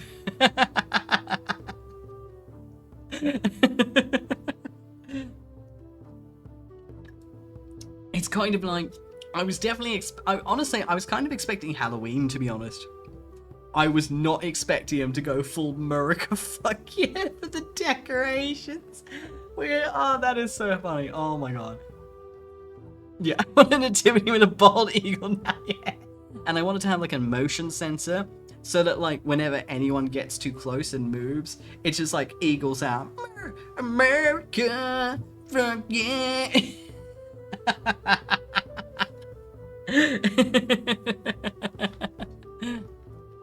Alrighty. This next story is titled, "The Scheduler and Management Refused to Let Me Switch Schedules After Scheduling Me to Close at 11 PM and Open at 5 AM. Okay, I will call in and the other bookkeeper will not answer her phone.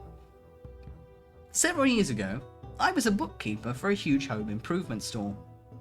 As a bookkeeper, I arrived at 5 a.m. to prepare for the store opening and/or stayed until 11 p.m. for closing. There were 2 of us, but for some reason, the scheduler and management would have one of us close and open the following day. We had a part-timer who worked 4 to 6 nights a month because she was in school. She didn't open. The other bookkeeper closed and opened without complaining. But for me, that was absurd. Leaving the store at 11 p.m. and returning at 5 a.m. is unreasonable. We spoke with the scheduler and management to no avail. So, whenever the schedule came out, we switched if one of us was scheduled to close and open. The scheduler and management noticed, but kept quiet because someone was there to do the work, although they continued scheduling us to close and open for years. Eventually, we got a new scheduler and manager who wanted to flex their authority over all departments, and demanded the other bookkeeper and I work the printed scheduled hours. We maliciously complied. The following schedule had me closing and opening. I closed and called in the next morning. They tried calling the other bookkeeper, but she didn't answer. I asked her not to respond. The part-timer could not work because she had school. No one else was trained in bookkeeping, not even management. This meant they needed to contact me for instructions on opening the store. I was paid a minimum of 15 minutes for each call that they made. If the call exceeded 15 minutes, I was paid a minimum of 30 minutes. You get the picture. By the end of the day, I was paid for a full day. After that day, neither the scheduler nor the management said a word about which bookkeeper was working regardless of their schedule. Make them pay with their wallets. Oh my god. Also, that's like super illegal too. Alright. Oh, this is a nice big tale, this one.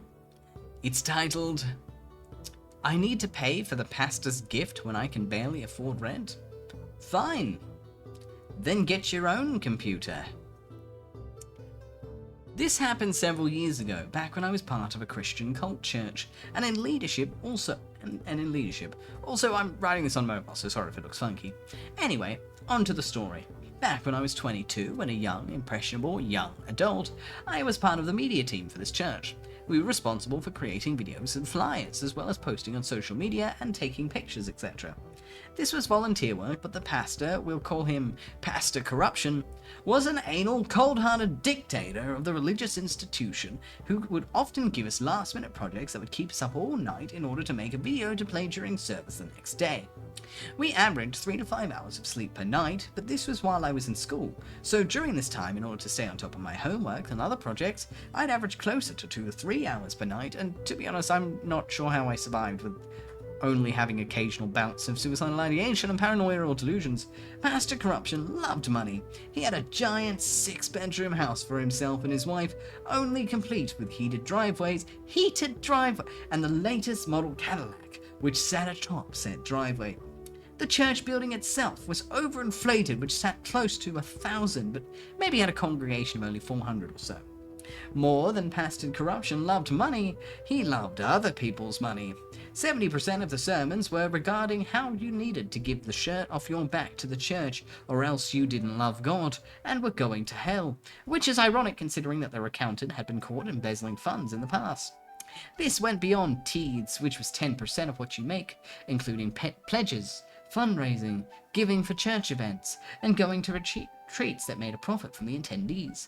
Pastor Corruption and his pack of goons, aka associate pastors, who also shamed you for not giving money and being poor, would openly brag about how God blessed them after these rounds of extortion. Well, one day, it is near Pastor Corruption's birthday, and his pack of goons decided that the pastor's car from last year's model was too old and he needed a brand new car. They took a pledge from all the ministry departments to pay for said car. The minimum pledge you were allowed to make was $300, and the media team was no exception. Me, being a broke college kid with a minimum wage part-time job, decided that was impossible and I wasn't going to pledge anything. This led to several hour-long lectures and shaming sessions about how I was seen as a leader. Brackets, I wasn't seen at all like this since I was working behind the scenes, and I needed to set an example. Finally, I got fed up and worn down to the point I confessed that I couldn't pledge because that would be taking all of my rent money. I lived with some other leaders from the church at the time and shared a room with another girl. $300 didn't seem like a lot now, but at the time, for not even having my own space or a place for my bed, this was highway robbery, especially for a broke college kid. A girl who lived with me, who was also lecturing me, told me just pledge the money anyway and I can pay rent later. Well, I was coerced into giving the $300 for Pastor Corruption's stupid car, and now he had 2 brand new Cadillacs sitting in his heated driveway. 3 days after rent was due, the girl who lectured me about pledging comes up and asks me for the rent money. The conversation basically goes like this. I don't have it yet. What do you mean you don't have it? I gave you 3 extra days to figure out something. What am I supposed to do? Pull it out of thin air? Or maybe you should be more responsible with your spending. I have spent $2.16 on myself in the last 3 weeks, and it was to get a coffee so I don't crash my car while driving because of a lack of sleep. I'll give you until the end of the week, but you can't expect us to cover you any longer than that. You're being extremely selfish. Now, on top of worrying about juggling projects between school and the church, I need to worry about not getting evicted. Then I came up with a plan. I'll just pawn my laptop. My laptop was brand new, since it had just come out recently, and I decided to splurge and buy the latest model when my last 6-year laptop took a dump on me a few months before. I used it for schoolwork, but they had labs I could use on campus that would help me get by. However, the other thing I used it for was media projects for the church. You know how Pastor Corruption likes money? Well, he didn't like spending money. So the media team had a 13-year-old desktop that was overloaded with files, which severely slowed down its already laggy performance and caused it to take several hours to render videos, if they didn't fail or corrupt. When I'd gotten my laptop, it was fairly decent at rendering large video files under 10 minutes and had amazing clarity and graphics, so they had convinced me to switch to using my laptop for all things media related rather than using the decade-old desktop. I didn't mind because it didn't interfere with my schoolwork that much, but all the templates for social media and the other videos and files were on my laptop now, meaning every week I was responsible for getting everything updated and handing off the final version of the file to the head of the media team. The girls I lived with would help me edit these files when we were home and were the leaders of the media team. This meant that all the recent files of projects they needed were on my laptop and no backups were made on the church-owned desktop. I pawned my laptop, got the rent money, and paid the leader without saying anything about how I managed to get the money in a single day. Saturday night rolls around, which was usually when we started working on the video files we needed for the next day, and they asked me where my laptop is so we can get started. I don't have it. Well, where is it? I pawned it. What? I pawned it. Why? I needed to pay you rent. I had no other way to get you the money. I couldn't afford the pledge, but you graciously gave me an extra 3 days to pay it and make up for my rent I used to pay for the pledge. This is one of the most valuable items I own, so I figured it was the quickest way to repay you. At this point, they started freaking out. They wanted to go get the laptop out right then, but the pawn shop was closed. So they rushed to the church and fire up the Dino desktop and desperately try to recreate the videos we needed from scratch. However, they have no backup since mine was being exclusively used, and the programs and versions that I was using versus what the Dino had were completely different. Think Adobe CC versus Final Cut Pro level different. In the end, we didn't have anything ready in time for service that Sunday morning, and the entire media team got yelled at by Pastor Corruption. I got double yelled at by the leaders on the media team, but it was worth it to see them panic.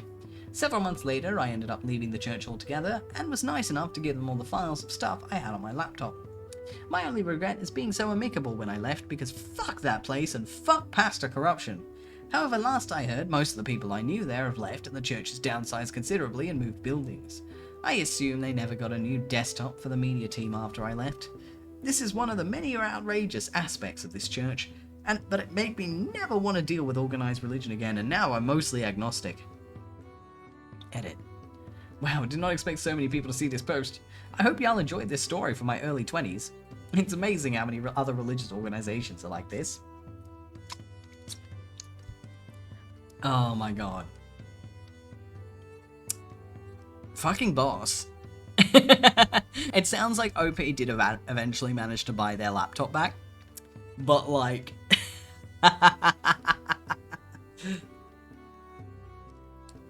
like obviously there was so many things wrong. I'm so glad they got out of that shitty church, because there are a lot that will just use and abuse people like wet rags.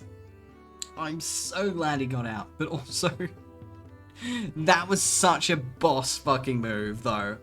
That was such a boss move. Like, okay, you're not giving me time to give you the money. You're the one who forced me to spend the rent money on pasta corruption's stupid fucking car. Alright, fine. I will let you have your cake and eat it. And I'll also let you suffer the consequences of your actions. Dumb fuck. Malicious compliance is gorgeous. Hello, AIM Programmer 123. Thank you for the follow. I appreciate it. Thank you, darling. And welcome, welcome. Yeah, legit, lass. Legit. Hi, AIM. How are you? Oh my god. Honestly, Ghosty, yeah, like, I would absolutely struggle to hide, like, the, like, tough titties expression on my face. It's like, does this face look like it gives a shit? I'm more sad I had to pawn my laptop than make you upset. Oh my god. Gaslight, gatekeep, get got. Girl boss. Oh my god. Alright. This next one is titled, Someone I Barely Knew Was Too Lazy to Ask Me for a Reference. Alright. Face the consequence. This happened a few years ago. I received a phone call from a HR person from a staffing agency I almost worked for at one point. That's another story for another day. I got through the greetings and small talk and got down to business. HR, I have a person you know applying for a job with one of our customers. Me. Sort of confused no one gave me a heads up. Who are we talking about? Your friend Mo. Who? Mo last name. He said he worked with you at the email company. Ah, yeah, okay, I remember him. I'm not sure why he put my name down when we didn't work all that closely. I interacted with his team only like peripherally because we had equipment in his office. I don't really feel comfortable providing a reference for him. Well, that's sort of HR. Well, that's sort of our fault. We sort of pressured him to cough up references on the fly. I don't feel comfortable providing a reference. Come on, OP. We know each other. Help me out.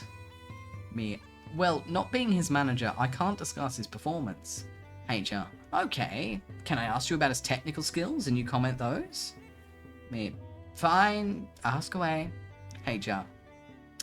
How is Mo with software package 1? Me. Okay, I guess. Like a 2.5 out of 5?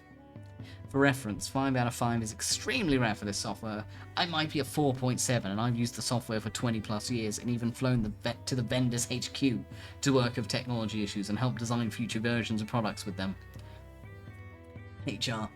Great! How is he with hardware platform 1? Me. I mean, well, in the time he was at the email company, he never touched the platform. If he gained knowledge from elsewhere, I can't comment. HR. Well, that can't be right. He said he led the hardware platform 1 refresh project. Me. Well, that's not true. HR. Email company is huge. Is it possible you weren't aware of the project? Me. No, I'm very aware of the project, and he wasn't leading it. How can you be so sure? Because I led the project. Oh. Yeah, I think it's best for everyone if we end the call here. I think you have a phone call to make. HR. Yeah, that's probably best. I didn't necessarily bash him, but just set the record straight. I mean, he should have given them a heads up. If you gotta lie and give someone who doesn't even know they're your reference, you're gonna... Dude, come on. Like, bro, You fucked up. You fucked up hard. Oh my god. Yep. Yep. That is an M. That is an M, son. That is an M. Alright. This one's titled, "Oh, you want some of what's in the bag? No problem." One thing I have to note is that both my wife and I are visually impaired, so we often respond based on sound. So I have a bag of Skittle Duck gummies next to me on the table. When my wife hears the bag crinkling because I'm getting out some gummies, she often asks if she can have some too. Just now, I was getting out a bag of cat treats to give to a few of our cats. I keep them in my computer bag, which is also next to me. My wife hears the crinkling and, assuming it's gummies I'm getting, asks, "Can I have some?" Me. Sure. I proceed to get out a treat and hand it to her. I figure at the very worst she'll notice it feels different in her hand and realize it's not a gummy. Nope. She sticks it right in her mouth and starts chewing. Wife. What's this? I told her and we both start howling laughing. The kitties were happy to eat the partially chewed treat still. They're not that very picky. Okay, that's just a wholesome prank. She clearly thought it was hilarious when she found out what happens. That's just wholesome. Honestly, I absolutely would. I absolutely would do that. Absolutely, 1000%. If I was in that situation, in that scenario, and I had a partner who would always ask me, can I have one when I'm going through like a bag of treats, and I was getting out a cat treat, and they said, can I have one? I would absolutely be like, yeah, sure, here you go. And then just like wait with bated breath for you to eat it. And the minute you eat it and be like, oh, what the fuck is this? I would fucking lose it. I would wheeze into the stratosphere. I'd be like, oh, this fucking cat food. Moral of the story, check what I'm getting.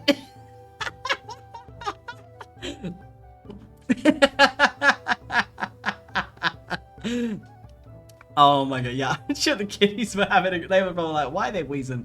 I'm gonna enjoy these treaties. Oh my god, guys. You'd just be like, I'll just like, you enjoying your treat? And you just dead set stare me in the eyes and be like, crunchy. Well, I'll have you know it's perfect for anyone on the carnivore diet. Anyway.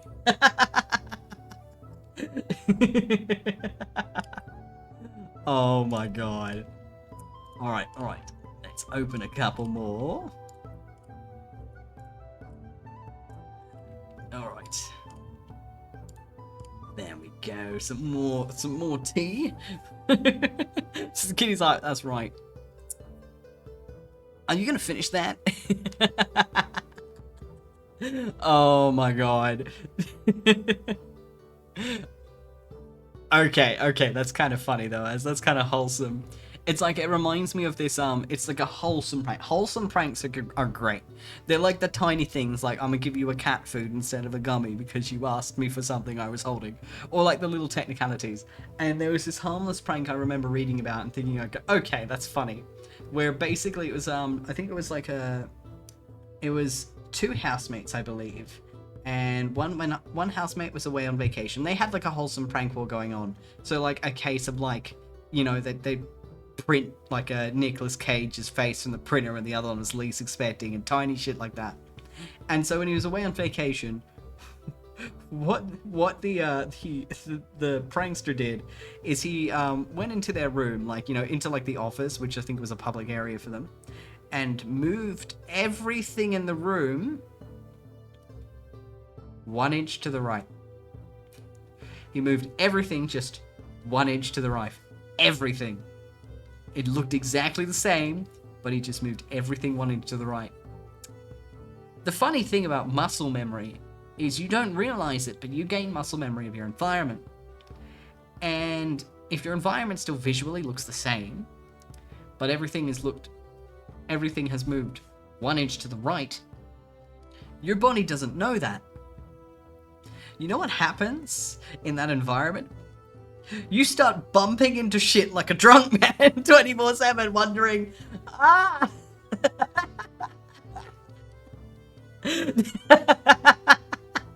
Because you constantly are misgauging the distance.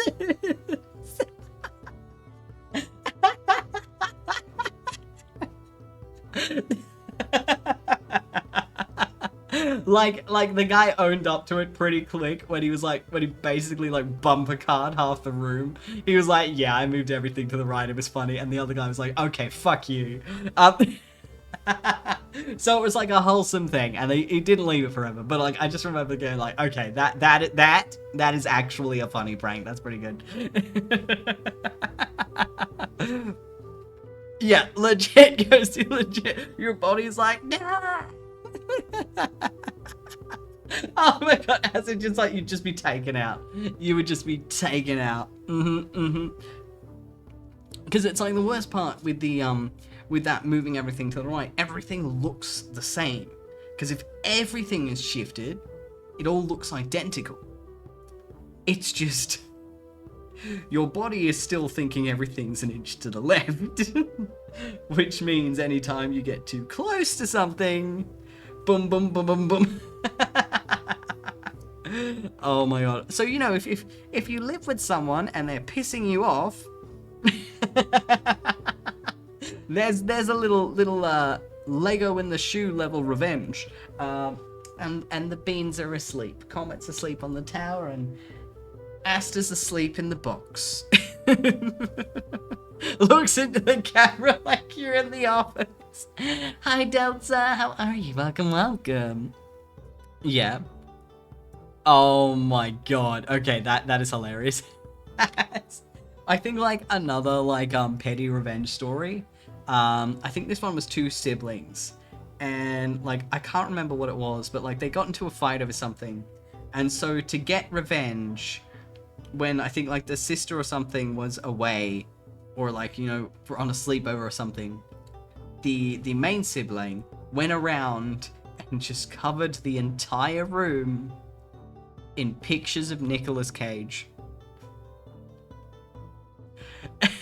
So she came back to her room, was just gift wrapped in a slug of Nicolas Cage. You saw it. Oh my god, Asty, you know what I'm talking about. I swear, I saw that image and just wheezed. Like, amazing, amazing. Like, literally, like, all the little photos as well. All the photos in the room.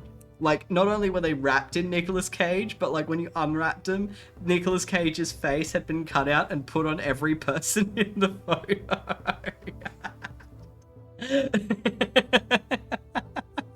Like it was commitment into the Nicolas Cageification. I will never forget that. That is joy. That is joy. Yeah, legit as legit. Oh my god.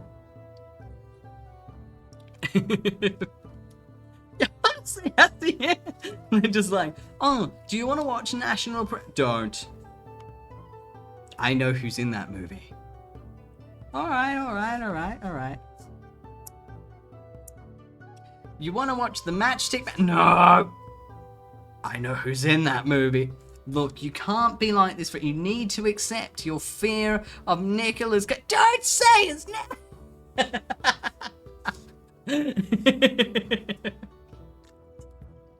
Alright, fine. We'll watch a superhero movie. Okay, I like superhero movies. I'll pick one just for you. Okay. It's called Ghost Rider.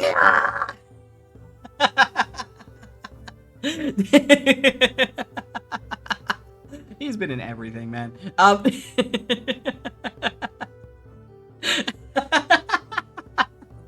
Just trauma intensified. Alright. I mean, technically technically, I think he's a DC hero. He's like in the same category as hero as Deadpool. Technically, Deadpool's a superhero, but also like, is he though? Like, he's in that same category. Hey, Ghosty, same. Yeah, he's in the same category as Deadpool, but without like the sass and the fourth wall breaks. Oh my god. Oh my god, no. How about a Chris? He's everywhere. He's everywhere. I can't escape. I can't escape. I'm trapped. I'm trapped. I'm trapped in this cage. Ah. If I had a nick for every cage. Ah! Oh yeah, Ghost Rider is incredibly cringe. It's great. Ghost Rider is one of those it's so bad it's good movies.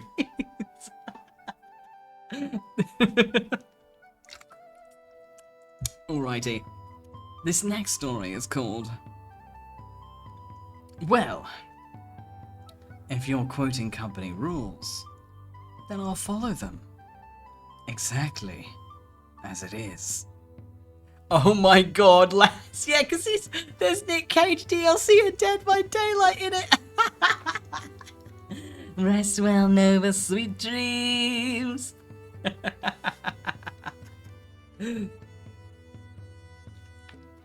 Alright.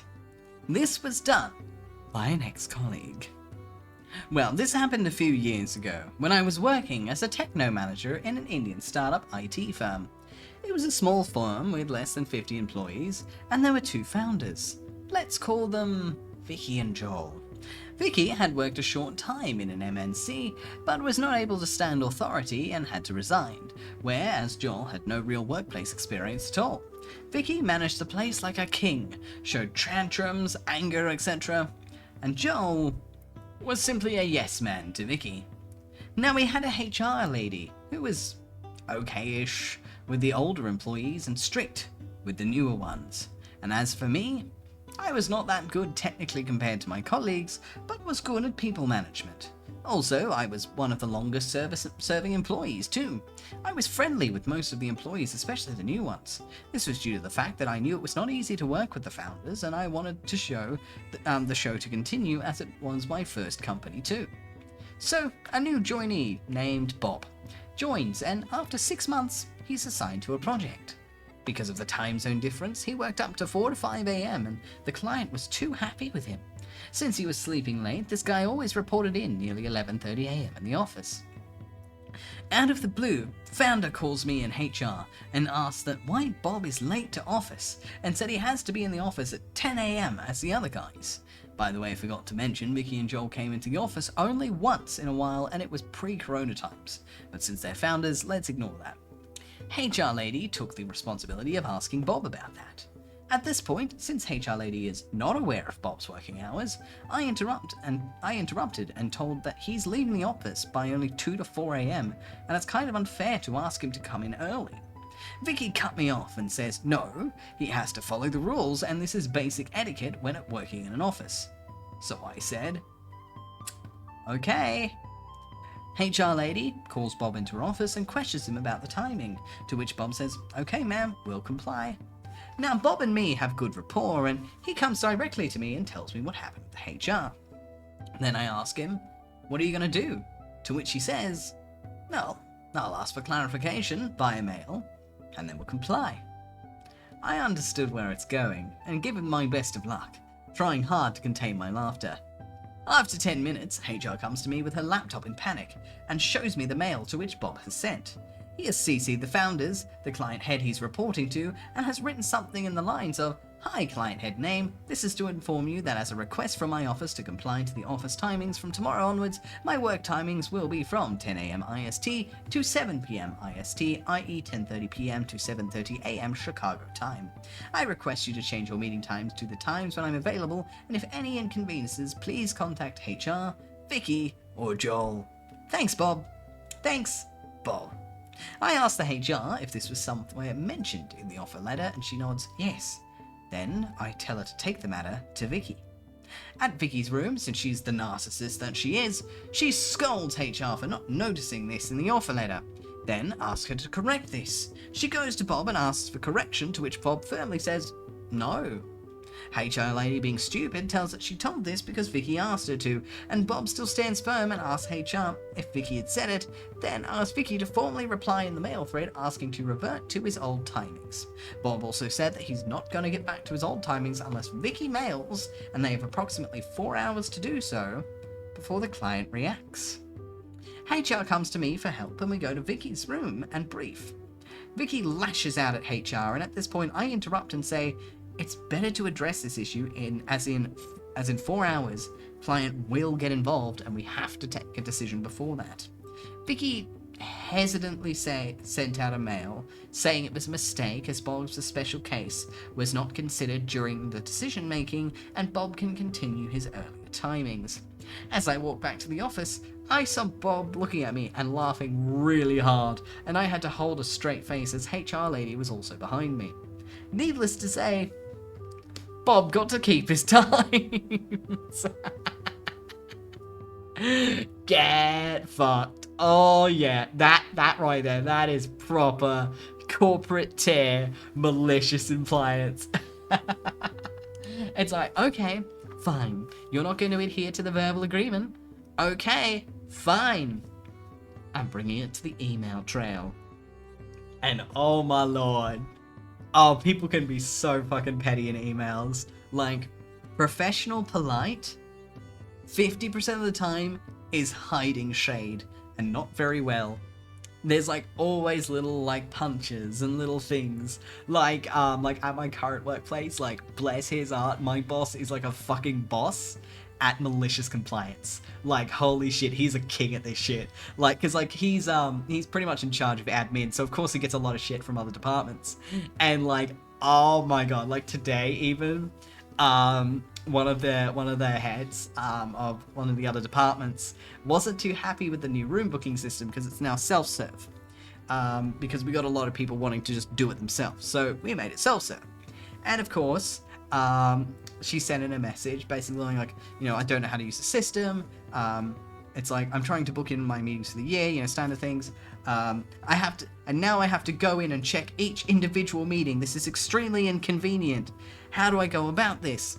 And my boss responds with, you know, like he responds like, you know, with a tutorial, etc. And he also goes, as per checking the meeting rooms, this was always the process, and you were all like, and you have all, and staff have always been required to check the meeting rooms before booking them in. That process is the same, only now you book it in yourself for your convenience. Here's a PDF with how to access it. And he CC'd me and my coworker in because he knows we're gossip whores. Like, the amount of times that he'll like CC us in just because he knows that we'll be tittering over the computer. We absolutely suck. Look, receptionists like knowing what's going on, okay? Can confirm. Yeah, legit, Ghosty, legit. Yeah. That is totally it. I swear, like... It's like at the point that like whenever like anyone tries to have a go at our boss, me and my coworker are always like, oh, we can't wait for his response, because we know he's basically going to put them in their place, but like in the most politest way possible. Like, there is no gaps in the way he writes stuff. He is really good at like that polite, malicious compliance speak. Like, it is hole free. Like, it is. So we're always like, when someone tries to like start shit, we're always like, oh, I can't wait until he responds, because he always CCs us in. So we're like, oh, we can't wait till he responds, it's gonna be good. And every time it is like the politest roast you will ever read. Like, I never thought you could make a tutorial passive aggressive until I got to this workplace, but oh my god, he totally kicks it off. It's both helpful and heavily implies you're a dumb fuck. It is like a double-edged punch.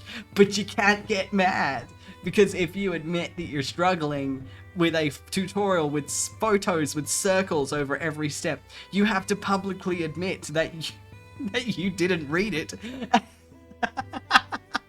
Ah, like, respect, mad respect for my boss. Like, his malicious compliance skills are through the roof.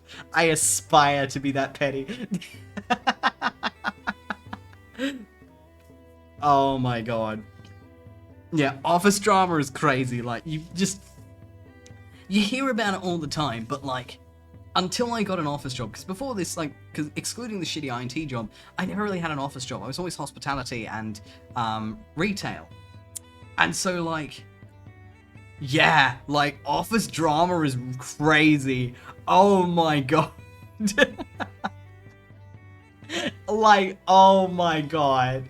If you want to know where the malicious compliance is, if you want to know where, like, the polite petty tea is, it's in an office. That's where it is. Nothing brings the petty out of people like being trapped in a room together for 8 hours doing work they don't really want to do.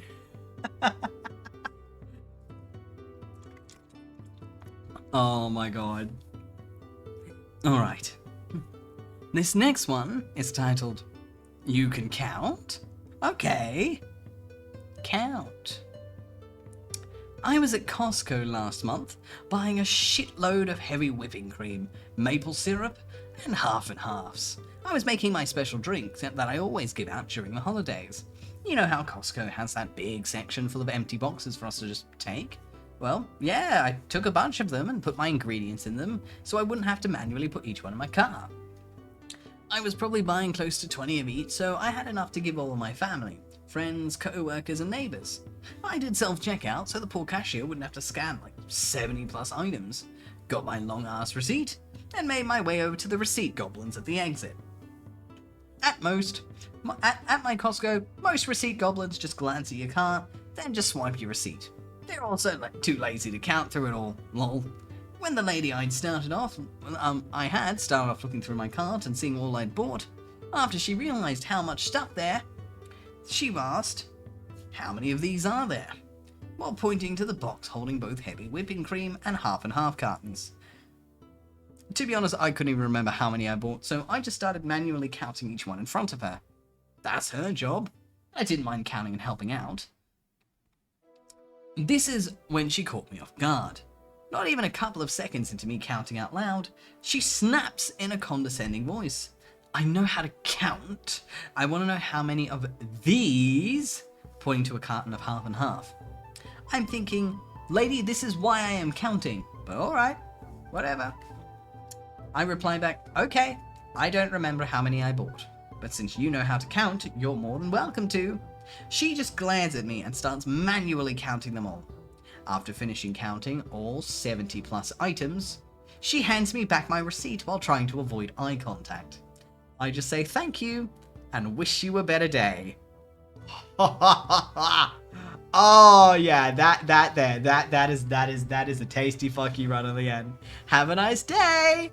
Turns out not everyone means it. Damn. Oh god. Oh, he just danced on her grave. Oh, she buried herself and he buried herself. She put the dirt on top. She even laid in her gravestone. And he jumped on top and gave it a good pat down and said, "Nice and tight. Have a good one."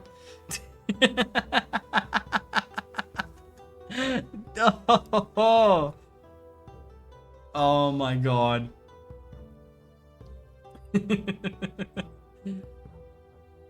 Absolutely chaotic. Alright. Like to count, huh? Alright. Then count. If you're going to be the worst receipt goblin on shift, then by all means, goblin away. I'll wait. I have time.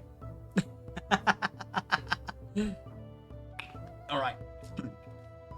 This one's titled, My Cat Asked For It. About 20 years ago, I had an orange cat that I would give the water out of the tuna fish can every day. Every time he heard the can opener, he would come beg for the tuna water. One day, my boyfriend at the time asked me to open a can of spinach, drain it, and bring it to him.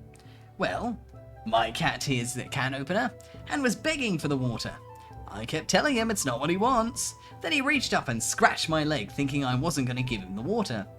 So I said, alright, and poured the spinach water in his bowl, and he dove into it and came out spluttering and gave me a look of that meant I should be dead. I said I told you wouldn't like it. I gave the can of spinach to my boyfriend, and then he asked for another one. My cat heard the can opener again and thought it was tuna. This time he was even more aggressive and was really scratching my leg. So I gave him the spinach water again, and he dove into it again and came up choking. He gave me the nastiest look.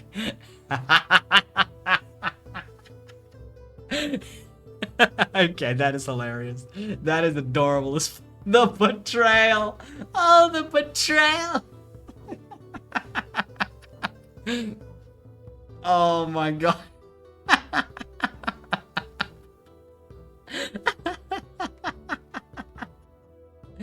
Oh, that is hilarious. That is hilarious.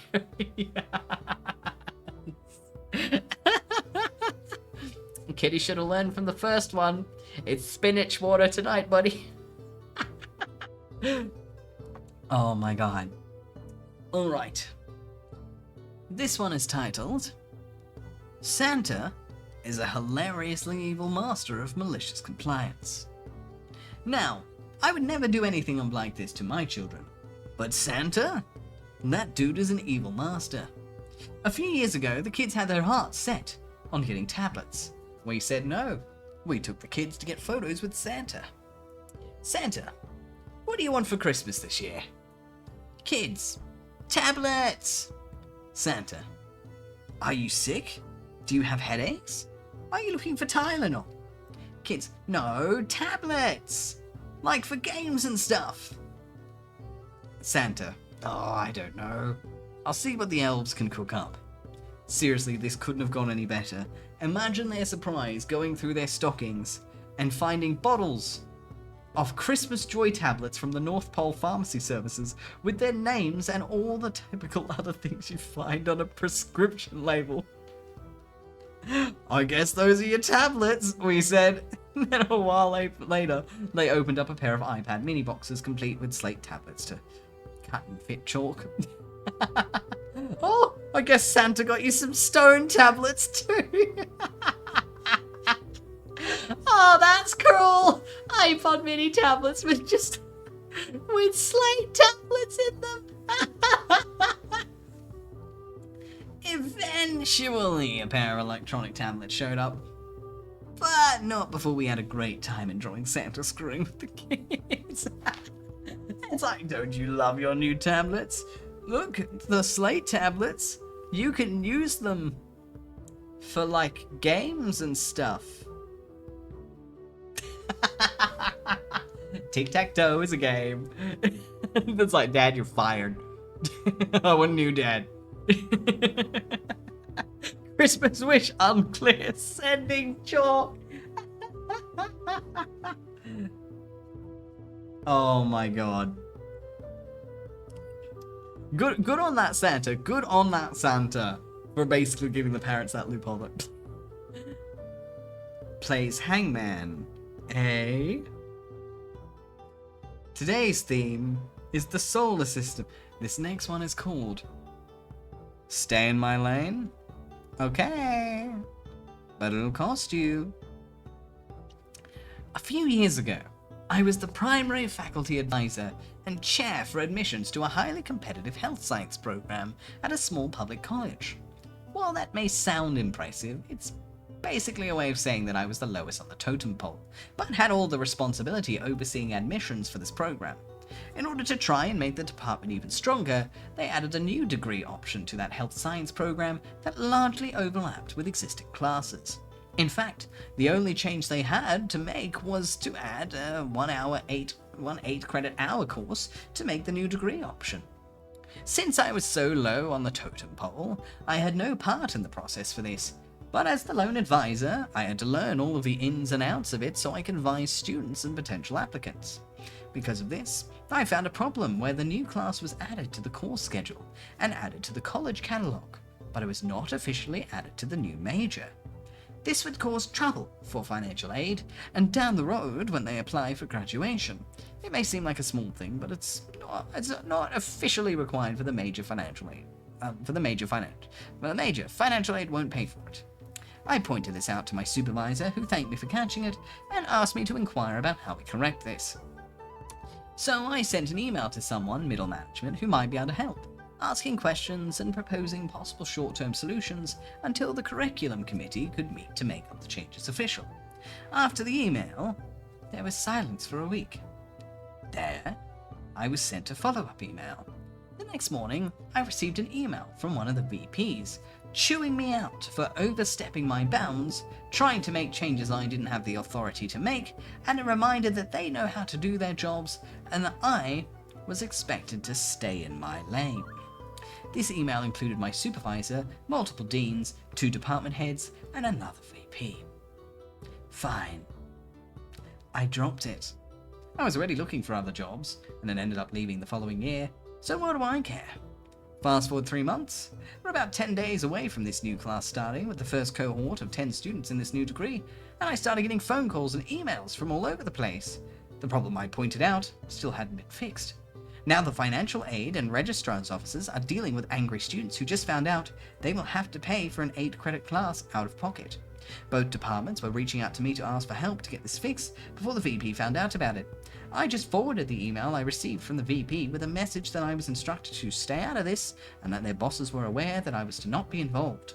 It's officially not my problem. And to anyone who might say I should have helped and not screwed over the students, you're right. Unfortunately, there is absolutely nothing I could have been able to do at that point. That's why I tried to address it months ago when I could have helped. The proper way to make this happen involves making the proposed changes to a committee, then those changes would have to be approved by the executive board. For various reasons, this could not happen between then and the start of class. So the VP contacted the state's chancellor's office to see what kind of workaround the state would approve to get this done now. However, the college was denied any exceptions. In the end, the college ended up having to swallow the cost of this course for all 10 students. I don't remember how much it was, but it was no less than 25,000. Oof. I mean, hey, OP stayed in their lane. They fucked around and they found out. Hello, DSMV, how are you? And it's lovely to see you briefly. I hope you're doing wonderful, and I hope you're having a great day. Hi, Miracle Rosie, welcome, welcome. Essentially, for this little story, a TLDR was, they basically, in the new curriculum, because I believe they were a faculty advisor for their, for a college, and they noticed that one of the courses wasn't actually covered by financial aid. So they tried to, reach up to management and go, hey, this is going to cause problems. Students are not going to appreciate this seriously. This needs to be fixed. And a VP, so I believe like a vice president or something, like one of the top tiers in the college turned to them and went, don't overstep your bounds, stay in your lane, don't ask me to change shit, we know how to do our job. So basically, shut her completely down. Shut her down completely. And so she did. She dropped it. And then about 10 days away from before class started, all of the students got really angry. Got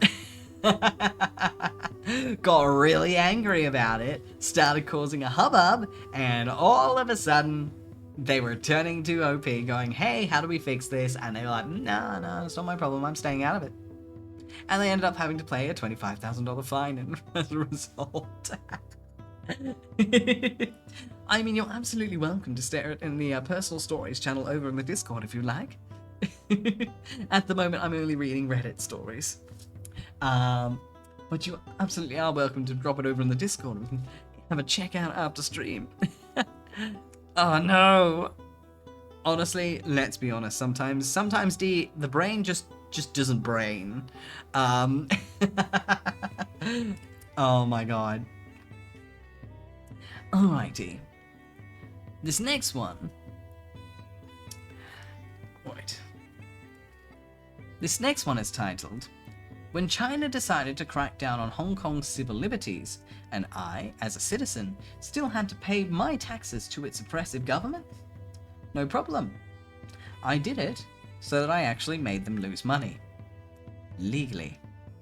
Disclaimer, I've long since moved out of Hong Kong, so I guess I'm more or less safe now to share the story from a few years ago. Anyway, much has been said about the Hong Kong protests 2019-20, so I'll not elaborate further. In 2020, when the Chinese Communist Party, the CCP, unable to control the public anger from the protests increasing police brutality, decided to use the nuclear option of severely curtailing Hong Kong's autonomy and basic civil rights that was promised to its people when the city was handed over to China in 1997. That's when I decided it was time to leave. But in the meantime, a lot of preparation needed to be made for my exit strategy. I was still in a job and I still had to pay my taxes. And there was COVID, which further delayed my departure for a few years. Before I finally emigrated sometime last year, I needed to maintain as low a profile as possible, so me and my family could escape from there safely. So tax evasion was a no-no, as much as I no longer wanted to pay my taxes to pay for the salaries of the intransient officials who were upping the ante and oppressing my fellow citizens. Instead, I discovered you could pay taxes electronically using an electronic payment service to pay for almost anything, including taxes. You could pay for stuff via mobile phone or on the internet. For every transaction made, the vendor will be charged $2 Hong Kong by the service company. If you're paying taxes, the vendor would be the government. Now notice here that they did not state a minimum amount for every transaction, meaning that if I pay Hong Kong $1 and the payment service charged the government Hong Kong $2 per transaction, the government ends up making a net loss of $1. If I do it multiple times, the CCP government will lose a lot of money. And the fun thing about that, at least when I did it, it was perfectly legal. Though the main catch was that the service only lets you do up to 50 transactions a day, amounting to $50. The CCP will still lose $100 though. But that was not going to stop me from sticking my finger to the CCP. So I diligently paid my taxes, dollar by dollar, day by day, using the electronic payment system. I made sure to set aside about half an hour every day after coming home from work, so that I could perform 50 transactions for that day. I lost count of how many months it took me to completely clear my taxes for that year using this passive-aggressive method, and I fully realised this small resistance would barely dent the CCP's government coffers. But at least I sleep in the knowledge that the taxes they used to oppress my fellow Hong Kongers will not have come from me, as I refuse to pay the CCP a single penny anymore. I mean, like, that is a self-care. That is a self-care malicious compliance. Oh my god, though. Alright. This next one is titled Self-Scanner Usage. I was shopping at a large home improvement store a few years ago. Think of a place with orange signage. They used to have a particularly nasty woman who worked by the checkouts. You could tell she thought we were all stupid and beneath her. It was very early on a Sunday morning, and I had a cart full of assorted items. I knew some of the items would scan. The only thing open were the 4 self-service registers. I asked the woman if I could get some help because I knew something wouldn't stand. She didn't even look up from what she was doing, and in the most condescending voice possible said, "All you have to do is run it over the scanner. Just scan it." I scanned my small bag of grass seed. I scanned my bottle of plant food. I scanned the new igniter kit for my grill. Then I grabbed one of the landscaping pavers and plopped it down on the scanner glass. The sound coming from the machine would seem to indicate it wasn't scanning. I flipped it over and tried it on the other side. The scanner made more protesting noises. Now, I had every employee in the area over trying to help me. Of course, the manager came over and they were trying to make a huge scene. There was another customer who was standing right there who called out the employee and said she was very rude to me when I asked for help and said I was following her instructions perfectly. Needless to say, I left with all my stuff. I don't know how long self-serve number 3 was out of commission. It was still closed the next weekend. I never saw that employee there again. I mean, absolutely fair, DSMP. Generally, if you're just going to head off, it's kind of just to drop a lurk. But yeah, have fun doing what you're doing. Alright, there we go. But yes, that was definitely worth a good chuckle.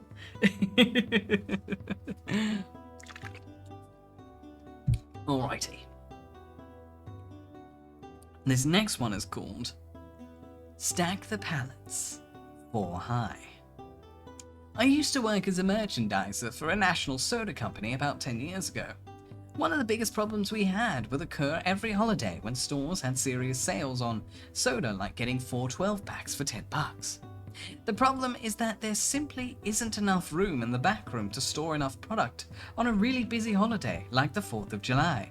Our sales reps would order way more stuff than we ever had room for, and then it was up to me on how to Tetris it all into the space for us out in the back. The way it should be done is to send multiple orders on days like that as space becomes available. But of course that means sending drivers to stores multiple times, which cost time and gas. I had one store that had a really strict backroom manager with a no exceptions policies of pallets never being stacked more than 3 high. On this particular 4th of July, we literally had twice as much product that would fit. So I called my boss and tell him he needs to send a driver to buy back some of the excess load. He tells me to stack the pallets as high as the forklift will allow me to solve the problem. I remind him at this location I'm only allowed to stack 3 high. He tells me to figure it out. Cue malicious compliance. I know that the backroom manager will get lava level mad when he sees this, but it's boss's orders. So I am up to 5 high when the manager sees it and goes banshee 8 shit on me. I shrug and tell him it's my boss's orders.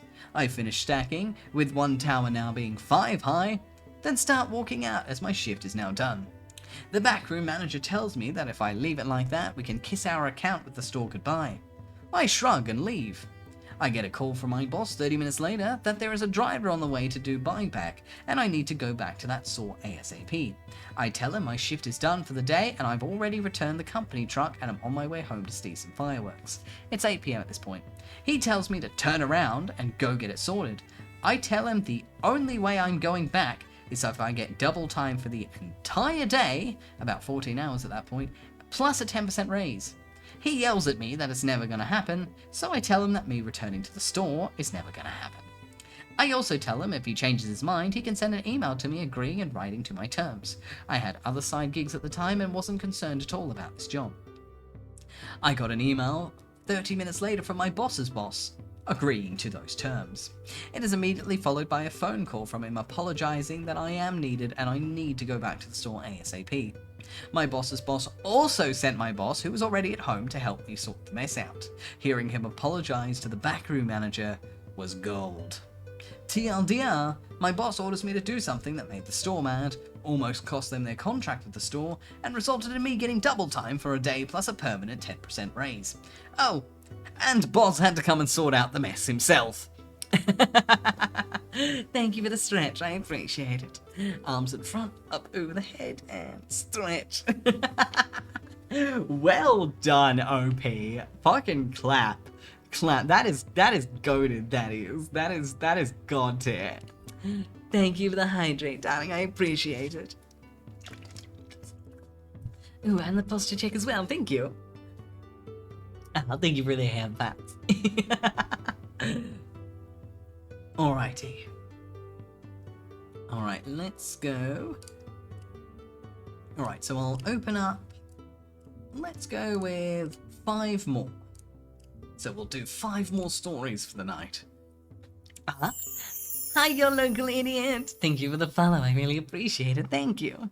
And welcome to the Uncanny Valley. It's an absolute pleasure to meet you. Alrighty. This one is simply titled, "We have removed the toilet from the storage closet." I work in a highly regulated industry. The town has rules. The state has rules. We have independent certifications to maintain and corporate oversight. I hate bureaucracy and being told what to do, so there's a bit of a poor fit there, to be honest.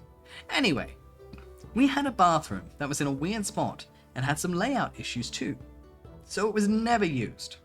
There were 2 others 15 feet away. We didn't use or need it, but we did need the storage space badly. So we put a lock on the door and stored stuff in there. The bathroom wasn't needed for town rules, the state didn't care, and we didn't need it to maintain our certifications. But corporate HQ had a rule that you couldn't store things in a bathroom. Good idea, that could be gross. But we locked it up and it's not used as a bathroom. No one can even get in there. Too bad. We are cited for breaking the rules and have to provide evidence to HQ that we have resolved this horrible failure. We're annoyed that no one can get their head out of their asses to see that it makes no sense. So, I called our plumbers, and a compliance letter was sent. The toilet has been removed from the storage closet. Full stop.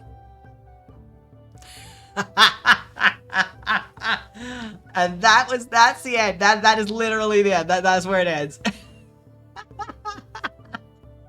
Oh my god, they actually got the toilet. It's like, okay, fine. Solved. Oh, that is hilarious. That is amazing. Hi, Rose. Oh my god. Oh, you're good, Ghosty, you're good. It's not a bathroom anymore. Fuck off, exactly. It's a storage closet. Oh, that is actually brilliant. That is actually brilliant. Oh my god. Just the level of petty. It's like, oh, it's not a bathroom anymore, so technically, we haven't done anything wrong. Oh my god. This next one is titled, "It's like the village and origin of Picasso." Oh,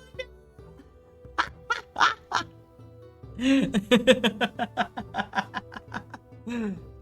I suppose everyone has a father, Picasso included. Oh my god. Alright. This one is titled, "It's not your job to answer the phone." Well, then I guess it's not my job to answer questions on your behalf then. So, I work at a tattoo/piercing shop. I'm brand new to this shop, and the following happened between my other 2 co-workers, one who is an artist and the other is a piercer. On this particular day, it's only the 3 of us at the shop, and it's also my first week, so I'm just meeting my co-workers. For a long time, the shop ran without a front desk person, but they eventually hired someone and just recently decided to only have someone during the weekend. This is all new to everyone, apparently, and I'm also new to the shop, so I'm just going with the flow.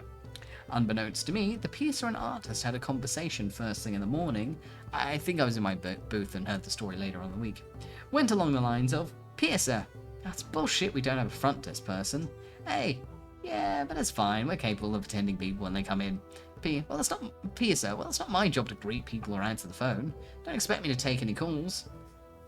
Artist, "Okay, bet, then don't." The rest of the day, the artist took the phone and answered every single call. Now, this is a busy street shop, particularly for piercings, so many of the calls are questions relating to piercings.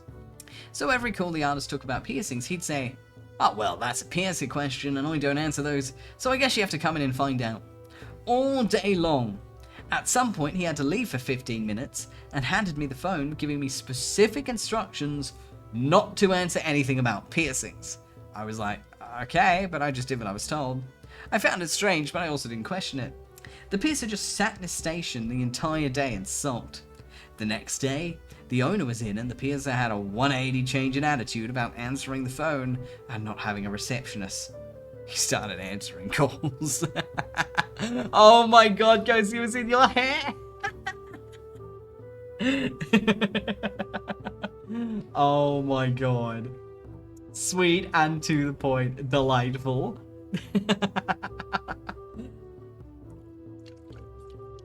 Alright. This next one's titled, You Should Think About What You Want. Okay. I used to be a firefighter for a volunteer department. The town was small and nothing happened on most days, but I was young and single and I loved the job. I showed up every single time I could. The only person who was there more than me was the chief. As many volunteer firefighters know, when grandma falls down at 3 AM, you get 1 or 2 people. If there's a fire, people you haven't seen in months suddenly have enough time to show up. Anyway, that department was a mess. People were always shit-talking and backstabbing, training was a joke, you were lucky to get a PowerPoint once a week. Stuff was stolen often, there was once a whole political coup for some reason. Someone really wanted power in a small town department in the middle of nowhere. I learned it was best to just stay quiet and do my job, and that was helped when I went to night shifts, at my real job. I was working 12-hour shifts and sometimes 5-6 days a week. I still showed up to every run I could, but after 7 years there, I was just done with it all. Everything came with a head when I was scheduled 28 12-hour shifts out of a 30-day month. I was still the second most active person out of 30 people, but I wasn't kissing the appropriate asses, and the manager kept trying to get me in trouble. They once threatened to fire me for not turning in some paperwork, and I had to point out that paperwork had been sitting in their mailbox for 3 days. So, they eventually decided to add a stupid new rule. You are now required to sit at the station for 40 unpaid hours a month. Not doing so could lead to discipline and termination. I didn't bother. I was about 24 shifts into the month, and I did not care about their dumb rule. But I realized that I could make it, so I left work, grabbed a change of clothes, and went to the department. It was about noon, which was midnight to me since I worked 9 shifts. I tried to sleep on the rock-hard beds they provided. Not 30 minutes went by when the training officer kicked the door in and demanded that I get up and help with training. My role? I sat on a hose so it didn't move while someone else practiced the pump controls. A sandbag could have done just as well. An hour later, training finished and I tried to go back to sleep. I was told off again. I ended up hiding in the TV room so I could have some peace and quiet. They found me again and wrote me up, first time in years, for what amounted to not being enthusiastic enough about the job. I endured a lecture while trying not to fall asleep where I stood. I finally got to sit down when I got a text from the boss at my real job. They wanted me to work that night and wondered if I was available. So I thought, you know what? I am available, and I left. A few days later, I got a nasty email from one of the guys who wrote me up, telling me they didn't like my attitude and I needed to think about what I wanted. I thought about it and I realised I didn't want this shit anymore.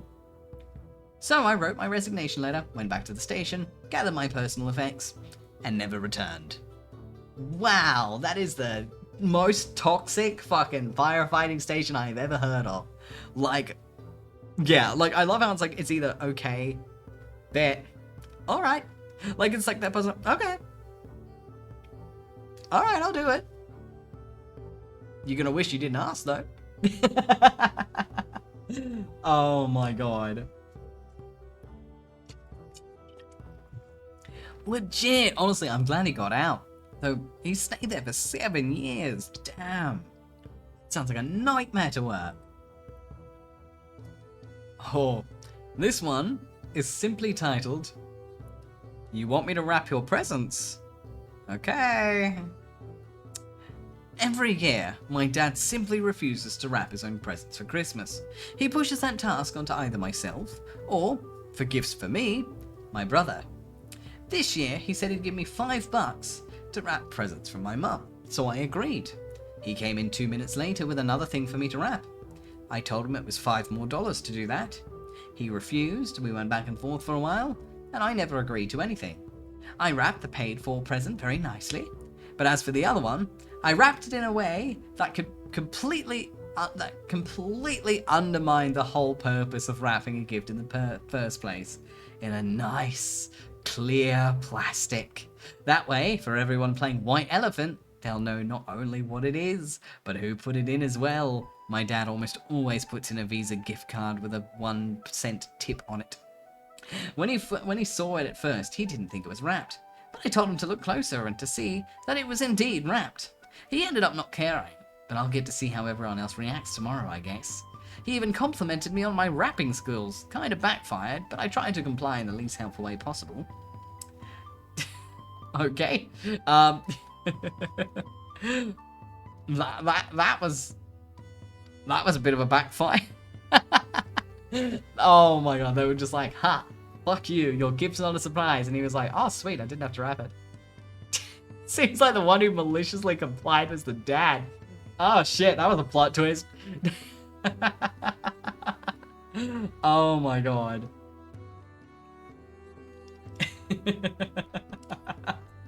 The Uno reverse. Honestly, they're like, yeah, cool. And it's like, that's it. Yeah, thanks.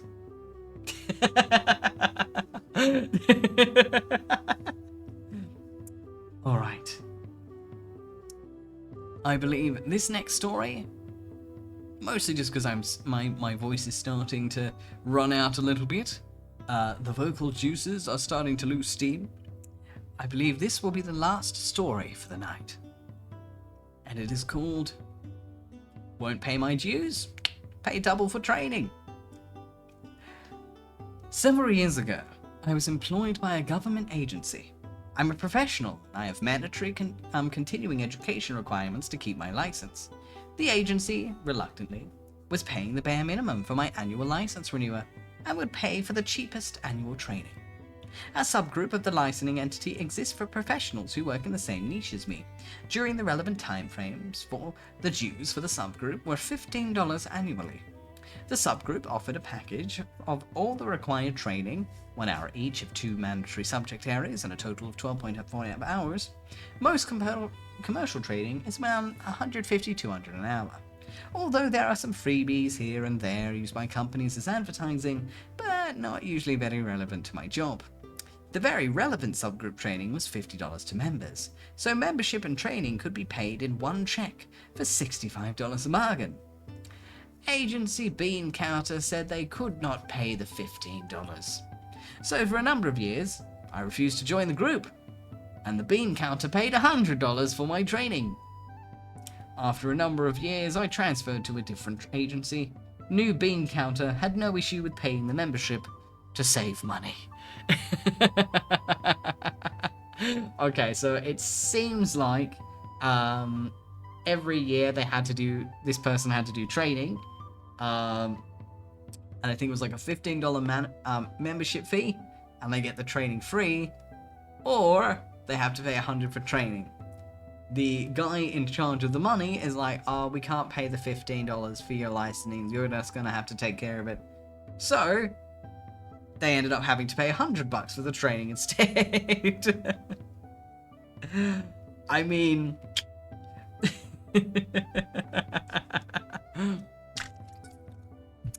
hi Dread, how are you? Welcome, welcome. Oh my god. But yeah, honestly, these malicious compliance stories have been like so satisfying. Oh my god, like there's some good shit. There's some good shit. There's some good shit. Oh, don't lie to me, dear Dread. I know you are not sorry in the slightest. I mean, despite what vibes I may give, I can guarantee you that I'm not actually that familiar with Reddit. Yeah. Yeah, like literally, I think like when I started doing these, I mostly just knew like r/am I the asshole and like, you know, just like whatever Google Reddit, like whatever Reddit's Google throws at you when you search for a random thing. Oh my god. Oh shit, let's thank you. Oh my god, thank you. I appreciate that. Oh my god. You're the best. Thank you, darling. I appreciate it. Now my tablet can stand. Oh my god, like literally, like when I arrived, I was like, oh my god, hell yeah, tablet. And I got it out and I was like, ah.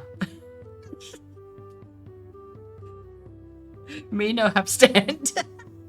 Me should have thought this through. It's like, it's flat. I don't know why. My brain was like, tablet come with stand, even though no tablet I have ever bought in my life has ever come with a stand. For some reason, my brain was like, tablet come with stand. And then it's like, it's flat. No stand. Flat and smooth, just like me. Oh, you the best, lass. Oh my lord. Oh my god. It's funny. Oh my god. Yeah. And it's like, I have put in an order for a HDMI splitter, which for those who don't spend their lives terminally online, hello Mara, how you doing? I've got an HDMI splitter, and basically what that does is you plug it into one of your HDMI ports on your graphics card, and it puts like two little things so you can have two screens plugged into it. And so I've got one of those because I'm an extra bitch and have 4 monitors. And I have 4 monitor slots.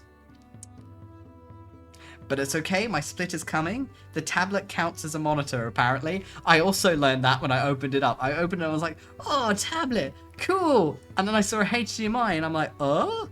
And then that's when it occurred to me. Screen tablets generally have a screen on them.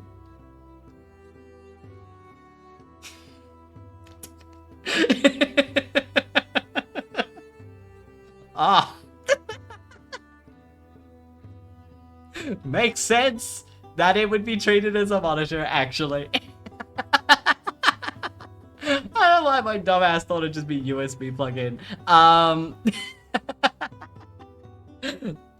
Yeah, so I've ordered my HDMI splitter and it should arrive soon. And then basically it'll put my main monitor screen on my tablet screen. Look. Don't judge me, okay? I've never had a stream tablet before, alright? This is an ooey shiny. This is a hooey shiny. Oh my god, hand cams to see me draw. You just see me my tiny ass, dainty little baby fucking hands. Honestly, like, my hands are like weirdly smooth. I don't know why. Like, I don't know, this is just weird. Like, I swear, some of you are gonna be like, bro, what? But like, I just like, I'm small, so like, I've got like, baby face, baby hands, well, not baby hands, but like, I've got like smooth hands, and so like, I don't really have like, you know how like a lot of guys they've got like, you know, like muscly knuckles. I don't know how to describe. You know, like the manly knuckles, where like all the knuckles are like super obvious, and you get all the lines down the back of your hands, and like the bulging vein bit. Yeah, I don't have that. It's just smooth. But like, you know, obviously you can see my knuckles, of course. Like, but like I've got to like do like fists in my hands, so that I can get like a slightly bit of like, yeah, sexy knuckle bone. If I try really hard to like make fists.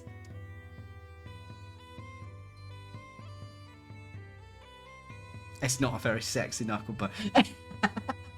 So like hand cams is you're just gonna be seeing my dainty ass little hand with my pinky sticking out. Because I'm one of those motherfuckers. Like whenever I drink, I'm always sticking my pinky. I don't know why. I just do it. I always stick my pinky out. While I've technically been to 1 or 2 art classes over the years, dear Dread, I'm a self-taught artist. I got Barbie hands. Shouldn't it be like a tier up from Barbie? I've got like anime hands. I'm not sure I call it anime hands. I don't know, they don't look 30.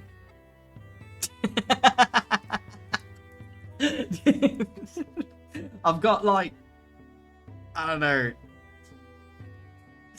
tiny. It's too smooth. I don't know, it's a weird thing. It's a weird thing. Obviously, I don't lose sleep over it, okay? This isn't something. I don't lie in bed and going, fucking hands are too smooth, bro.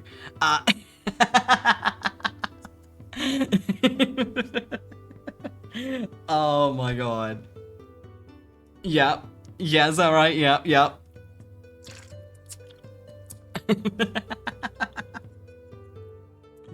Oh my god.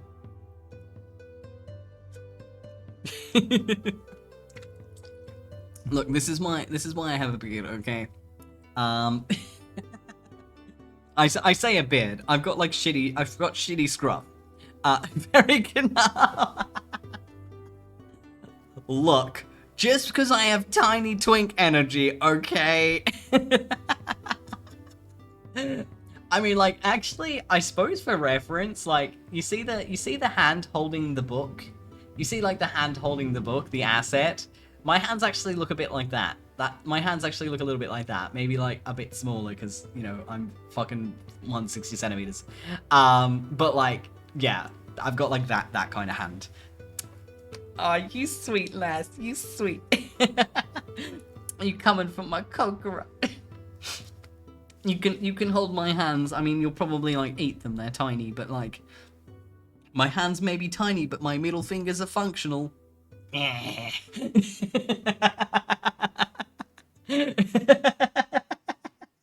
Look, anyone like under 5'5" is a goblin, okay?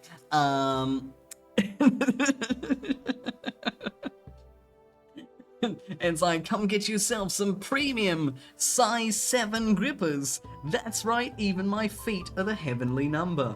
Because I'm pure and innocent and an angel and shit.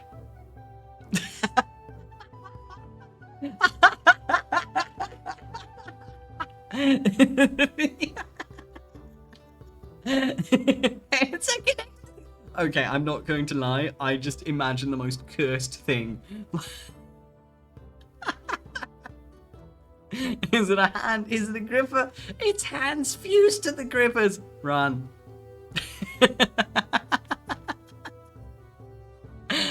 Look, Aston, look. Clearly, I just have tall energy, okay? I have tall energy, because I am very tall. I'm 5'11", don't look it up.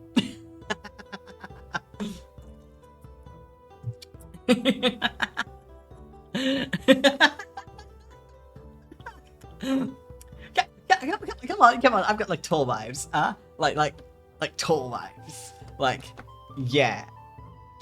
I look down on the peasants. Hello, darkness. Shush goes D, shush. It's like, y'all are down here, and I'm up here, because I've got tall vibes.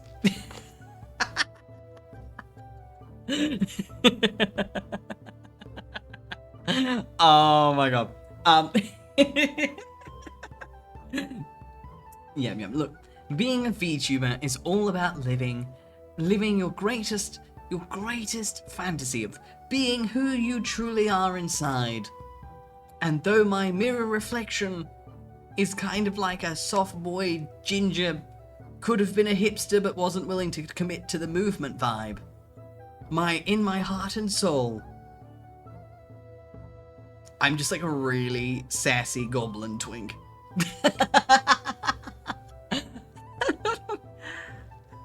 Oh my god, Shara, you're straight? I never would have guessed. Honestly, I always thought you were part of the LG barbecue, but I mean, hey, look, we respect the allies.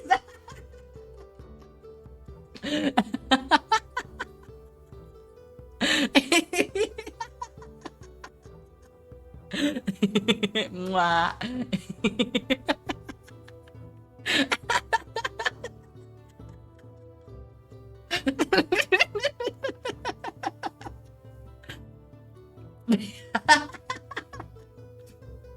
Oh, come on, don't you want to be a part of my LG barbecue ass?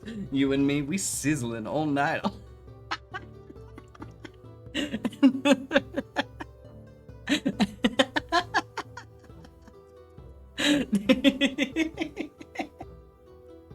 Yeah.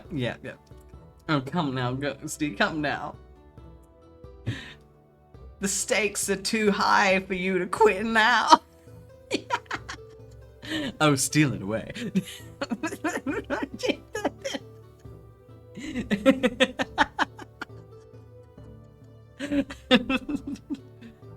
Well, you know, we can't be too crass. We don't want to make this a sausage party. Put away the sizzled onions. You're going to shed some tears.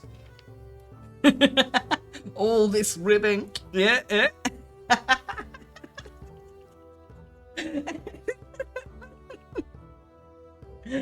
I guess you could say these jokes are really bombing like a missile strike.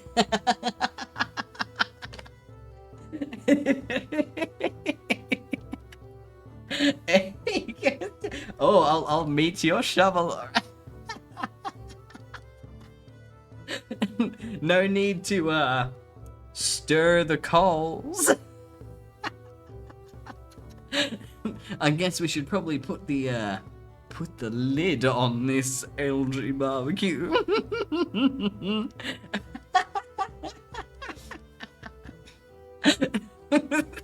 Celebrity, get me out of here. Oh, lol. Oh, come on, Adam, come on. Don't you feel the rings in the soul? I guess you could say, I've got that riz. I've got that rizza.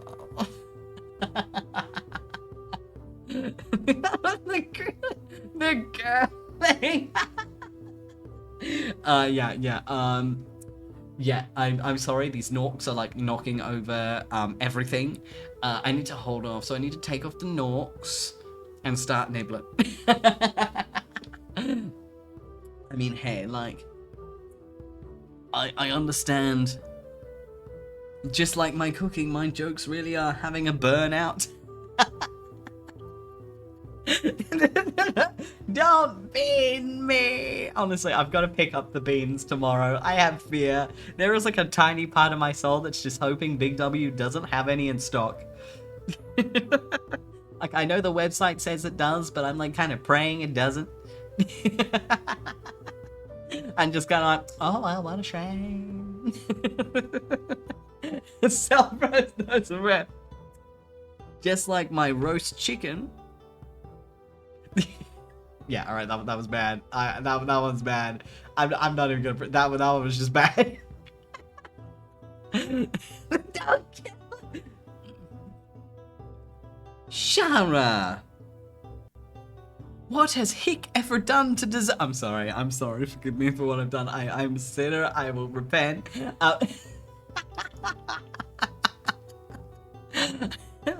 No. Don't tell on me to your pops.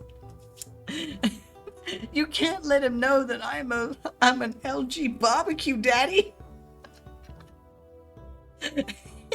He might start a sizzling.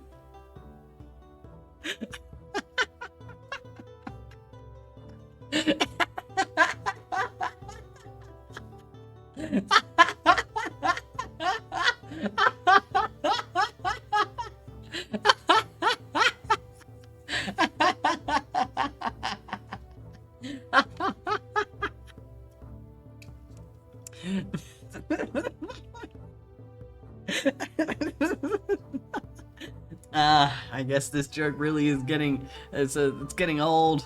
It really is searing itself onto your soul. It's okay. This shrimp will get off the barbie.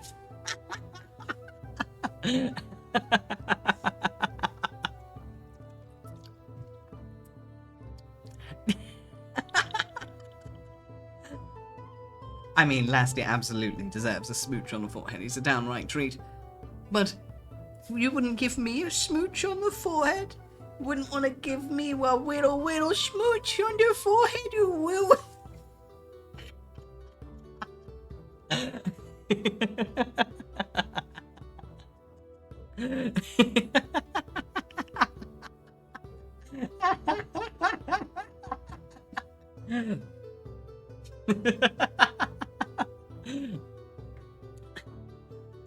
Caress thine forehead with thine mouth sausage.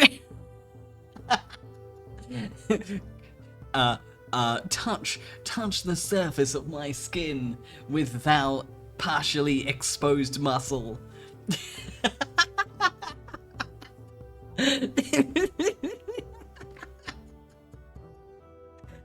It's okay.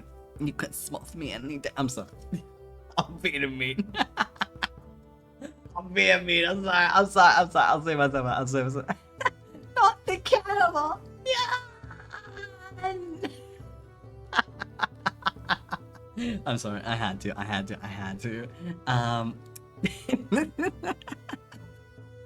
That seems smart. It's okay. It's okay. You can smother me in thine titties any day. I'm sorry. That's really inappropriate. I will see myself out.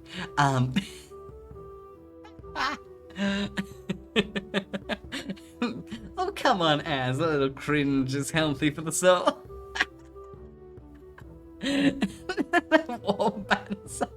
No, why would you bonk me? I do not deserve such torment.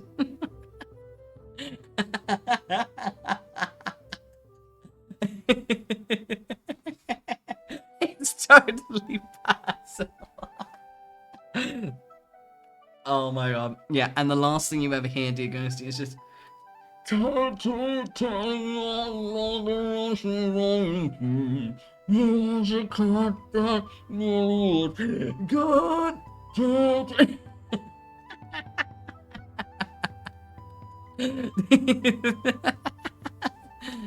Oh.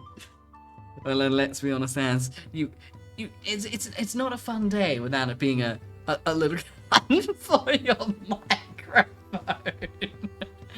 That's for the ASMR category. I'm sorry. I mean, some of them do just outright lick their microphone, though. Meh. No, I wouldn't.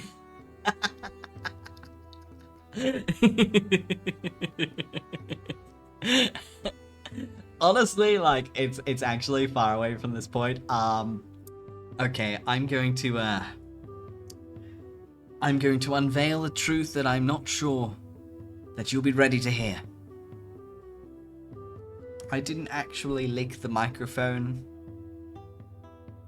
I just patted it in slow motion to make it sound like a blem.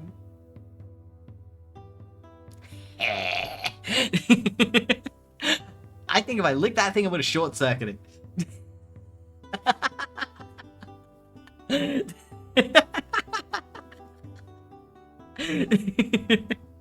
No, I didn't actually lick the microphone. I did not actually lick the microphone. I would probably have killed it. No, I just like ran my finger up it to make it sound like a blem.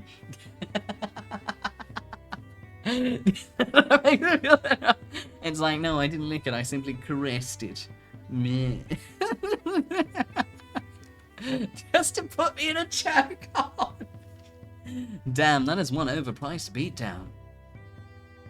Choke me harder, I'm sorry. But am I?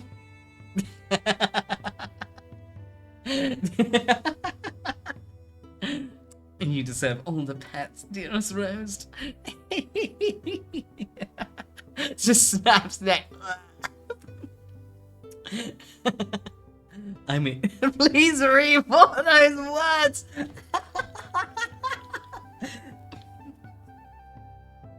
You're right, as an avid bisexual thought, I believe in equality. Choke me harder, mummy / daddy / m'lady.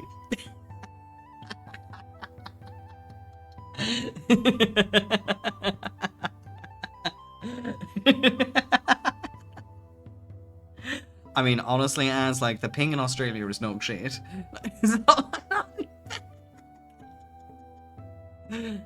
Thank you, thank you, thank you.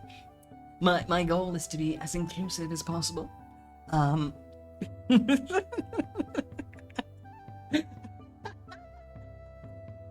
I am in full support of a gender non-conforming bun, sausage, or anything in between. Because I'm talking about a hot dog. Why would a hot dog have a gender? It's food. I guess you could say this is my sausage party agenda. I don't even know what I'm rambling about now. Yeah. My brain's like slowly cooking. I'm sorry.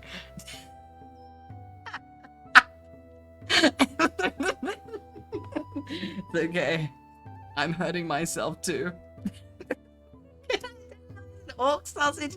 You know what? Yes, you can, and I will vor you any day. I'm sorry. I once had to read a comic on DeviantArt involving that topic and Katy Perry, and I have been traumatized for life.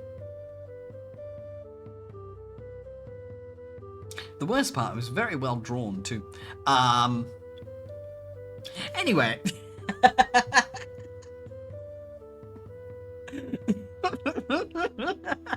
Looks up in the distance. Yeah. I love the internet. I well and truly love the internet. But sometimes it scares me.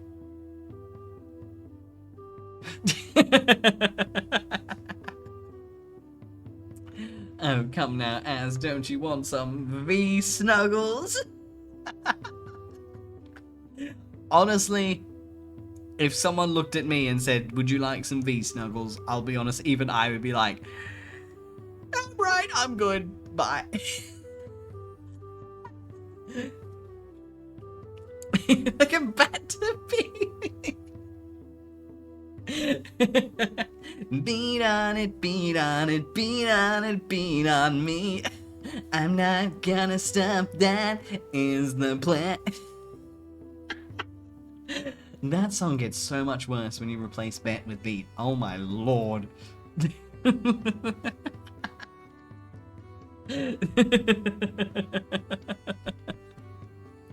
Just like karaoke stream, but like one word is changed and everything gets so much worse.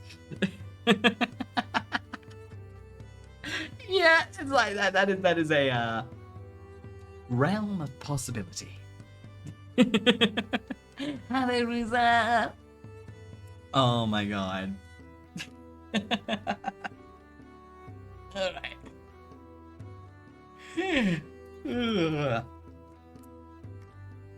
But yes, with that being said, it might be a good idea to look for someone to react. My brain, I think, went off the rails with that last story. Oh my god. Right, let's see. God. Well, it's okay, dearest Ghosty. Maybe going offline from Twitch, but I'll never go offline from your Kokoro. I'll always be lurking, deep within every thumb. Ba-dum, ba-dum, ba-dum, boom, boom, boom, dun, dun, dun. I'm sorry, I didn't even know what I was saying anymore. Yeah, no,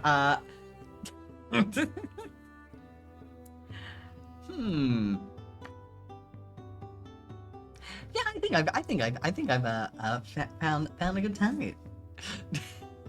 I'm like America with the algae bug. Oh my god. Do it. That would be so funny. It's okay. Think of me. I am within your hearts, within your souls. I'm kicking back. Like in those theme parks with the little donut floaties that you sit in, you just go around in a circle. That's me in your bloodstream.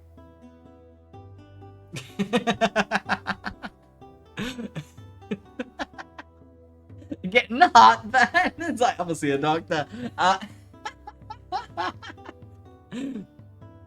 Oh my god.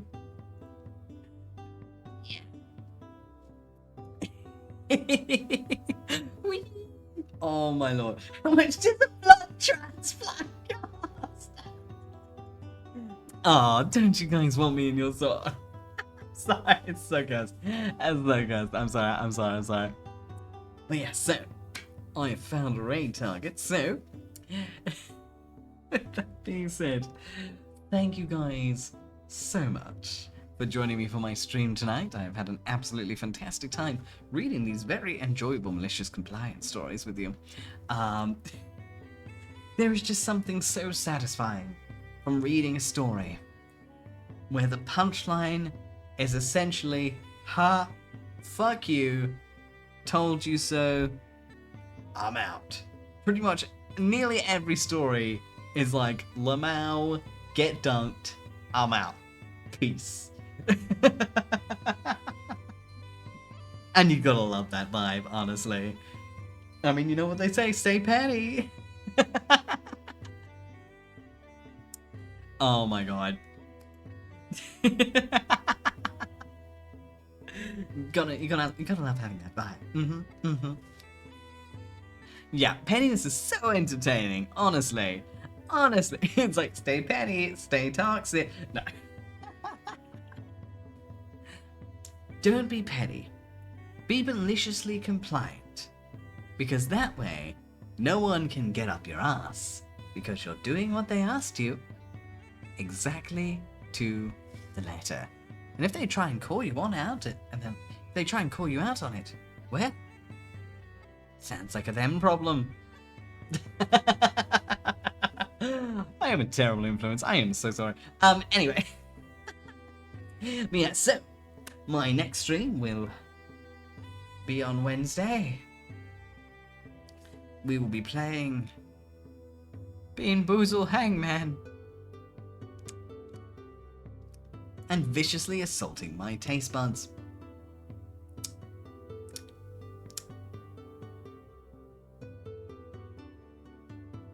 Sobs. But yeah, so on Wednesday I'll be suffering at 8 PM ADT.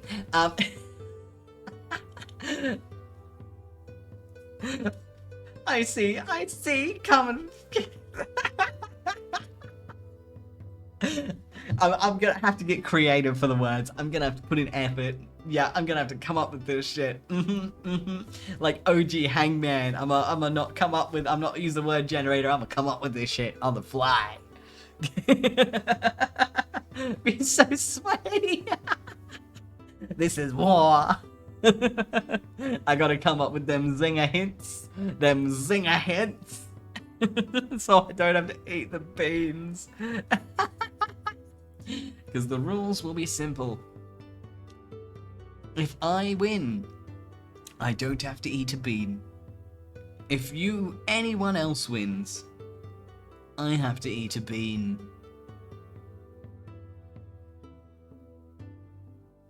You know, all of a sudden those rules sound very unfair, actually.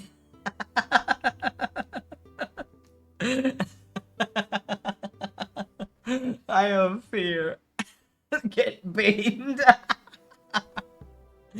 And I'll probably make it like whoever wins the round gets to pick which bean.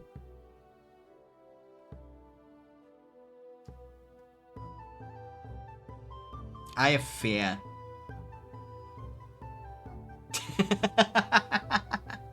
But yeah, so my next stream will be on Wednesday. 8 PM ADT for those wonderful, new and amazing people. I mean, I think it'll come... Actually, no, I think it comes with a spinny. I can use a spinny.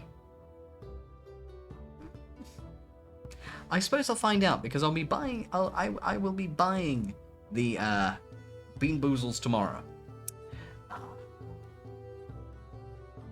Please be out of stock. Please be out of stock. Yeah, you're right. It is safer. I'm gonna try and get one with a spinner. If I can't get one with the spinner, then I have to let you guys pick. Oh my god. All right, so For those wonderful new and amazing people who want to see my stream schedule, it is available both in the Discord, where we've got a lovely, comfy little community, and over on my McTwitter. Oh my god, just like D20 this shit. Good old D&D to the rescue. And that's like, okay, I've got my D8, and I have stuck a lead weight on the good one. Oh, look, I'm not eating the terrible one. Oh, look, I'm eating the same one. Oh, look, I mean, get your goddamn trick-ass D&D dice out of here and eat the butter popcorn. But it could be like the barf or something, though. Alright. But yes, I think I still need to update it in Stream Elements. Do I? Let me check. Let me check. Connect with the Twitch. Right. Download the Stream Elements, because I don't think I've got a trigger for VOD, the VOD channel yet. I don't think. Later, off. Right, do I? I don't think so. Chatbot, chat commands, custom. Do I? Okay, no, I don't. But I do. I have updated in my like you know the description when you stick like 4 links down, like it's right below. It's in the description. I know I've put a link to the VOD channel now in there. And essentially after stream I upload the VOD straight over to the YouTube. Yeah, so I do have a VOD channel if you guys do want to check it out and watch any of my VODs. There it is, thank you. I'm the VT VOD, very creative. Now it's at least like kind of accessible. And yeah, pretty much all my VODs will be uploaded onto there. That is my, of course, that as posted as my normal YouTube channel, where I will be posting my tutorials once I finish them. Right now I am in the process of scripting my model art tutorial, and it is taking a while. Because it is a fat bastard. But like, yeah, so I am working on them, and that's where I plan to post them. But otherwise, the VOD one is way more active, obviously, because all the VODs go on there. Hi, Haji, how are you? Welcome. Just like, oh my god, I can't wait for you to see your face blow up. And it's just like, it's just a gif of my face going boom. And I'm like, yeah, that's it. Die, motherfucker. Hello, Haji, how is your stream? Welcome. Oh my god. Hi, Raiders. But yeah, so. And yeah. Hello, Knock, how are you? Welcome. Oh no, Haji, that's the worst. Oh my god. Yeah, because your system's been on the fritz lately, hasn't it? Oh no, hopefully you can get it fixed sometime soon. There's nothing worse when the technology goes up the fry pole. I've had it happen a couple of times. It is like exceedingly... Oh yes, there's a link to my throne if you want to throw praises at me. And VGen if you want to get some doodles. And that is the self-sprue. And Twitch. Oh no, Hodgie. Oh my god. No. Oh my god, that is the worst. Oh, that is just like an endless... Oh my god, no. I really hope that like something can happen and you can either get it repaired or like temporarily replaced or whatnot. But oh my lord, that sounds like a nightmare. The whole thing went down. Oh, that is mean. Fate was mean to you tonight. Oh my lord. Hugs and kisses. Yeah, hopefully. The very least. Yeah. Oh my god. God, absolute worst. Like, I would absolutely be screaming and crying into the abyss, honestly. Hopefully it all works out though, and the good old-fashioned smack it till the screen turns back on machine technique. I do hope that works. I'm not an engineer, don't take my advice. Oh my god, you're watching from your drawing tablet. Fuck yeah. At least your tablet's being nice. And it's always wonderful to see you, dearest Honji. Oh my god. But yes, it's the last thing that's working. It's like, hold on to your life. It's like, don't die. Don't die. If you die, I die. Stay alive, buddy. You can do it. You've already won the Hunger Games, buddy. You don't need to kill anymore. Oh my god. Alrighty, alright, have a stretch. Alright, so I found someone to raid. Sorry, Hunty, unfortunately came in like right at the end of stream. Though I do forever appreciate it nonetheless. No, you're right, it's not your fault. Honestly, in these like these r/ streams, like I look the same right until I go away, so it's impossible to tell. And I'm glad you made it too, even if it's just to say hi at the end, you wonderful bean. You always gonna have a seat in my bin. There's always gonna be a spot reserved just for you, my darling bin chicken.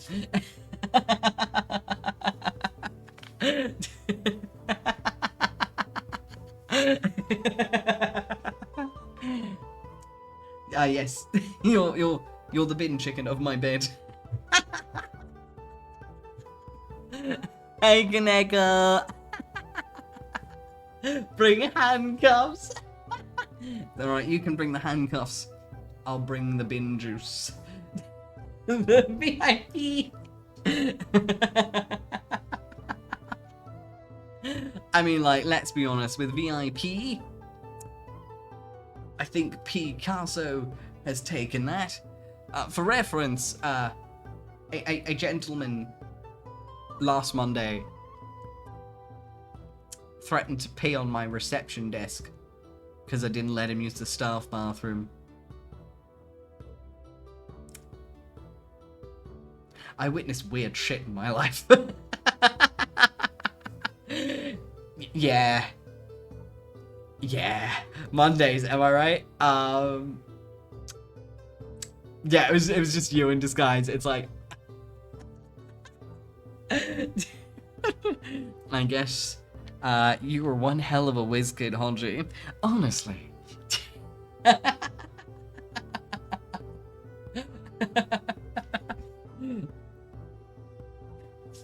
Alrighty, alright, so I will move over to stream ending, otherwise I will never fuck off. Because you guys are too awesome. Yeah, a motherfucker tried. Like, I kid you not, he came up to the reception desk, he tried to pick a fight because I wouldn't let him use the staff bathrooms, and then he was like, fine, then I'll just pee here. And I kid you not, like, he like whipped his dick out. Like, it was whipped. Luckily, I did not see the schlong, but I saw him unzip his pants, and a schlong shape appear under his shirt, if you catch, but it whipped it out. He was gonna whiz, and it wasn't until I very loudly was like, you're the one whipping your dick out in public. Please go next door, there's a public bathroom next door. And that was only when it occurred to him that pulling your dick out in public in a corporate office is a bit fucked, mate. No matter how solid you think your point is, you lose the minute you pull your knob out. Argument lost. No saving. The minute the knob comes out, you've lost, give up, you're done, you're out. So that was my week last week.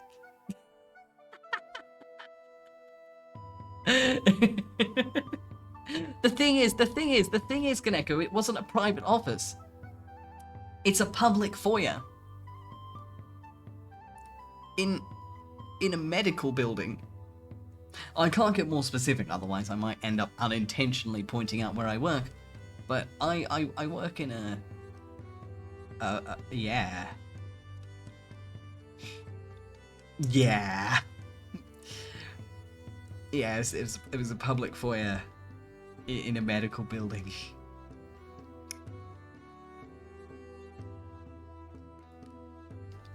I don't know. I think he was just high on his own supply or something. But, like, he had entitled boomer energy. Like, entitled boomer energy was the vibe he was kicking. He didn't come off like he was under the influence or under drugs. He just, like, was so fixated on, like, making his point that he should be allowed to use the staff bathrooms.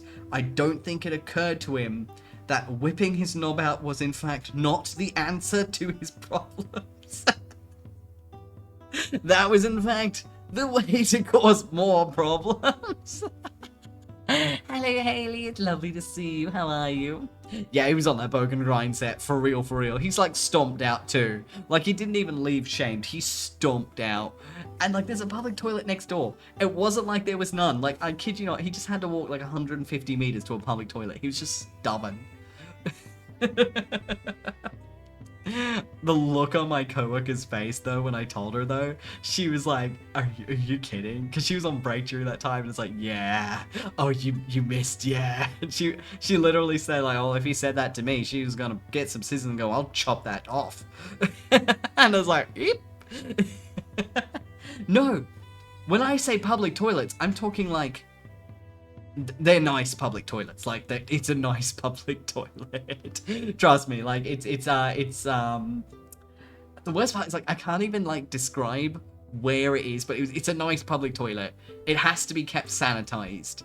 It's one of those. I can't specify, though, because I'll basically make it very easy to figure out where I work. Because I do kind of work in one of those easy to describe, oh, it's that area kind of places. But, like, yeah, like, it wasn't a shitty public toilet. Like, it was a nice one. Yeah. It's just, like, he was just that high on his own supply, I guess. Yeah, there's a park, like, there's a park nearby, too. We could have just gone peed in the park or something. I don't know. I think he was just being stubborn. Yeah. Yeah. Like, there were so many better answers to that quiz, and he picked Whippet. Yes, good old Picasso. Why? You can say he was being pissy, all right. Oh my god. Customers, am I right? Yeah, he deserves to be happy. Yeah. Yeah. he was a very insignificant pisshead. Anyway, all right, I will go over here because I need to kick myself out. But yes, no, thank you guys so much for joining for my stream. I really appreciate it. It's been a brilliant time. Thank you very much.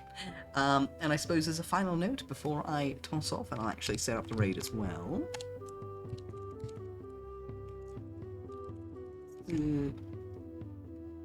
Yep. Alright, so final note as well is in my Discord at the moment I have a little poll running in the announcement section, and it's just a simple little, like, you know, pick the emote that you resonate with worst, and it's asking about community night frequency. So essentially it's the little poll is, would you like to do Discord community nights every fortnight, so every 2 weeks, once every month, or to keep it to special occasions only, just to make it feel a bit more special and rare. So, you know, if anyone here has got the time and feels like voting, or as basically is like, oh, I didn't know there was a poll, oh yeah, I'll put my tip in, feel free to go ahead and give it a vote. I will keep a bit of an eye out on it, though it'll probably, like, disappear into the announcements, like, in a couple of days. But, like, I will keep it essentially, like, open until, like, the end of the week. So to speak. Hell yeah, aren't you the best? But yes, with that being said, thank you once more for joining my stream tonight. I had a great time reading these banging stories for you guys. And finally, I hope you all have a fantastic evening, morning, noon, or night. The raid messages in chat, thank you so much for posting it. And always remember to sizzle your sexy butts on that LG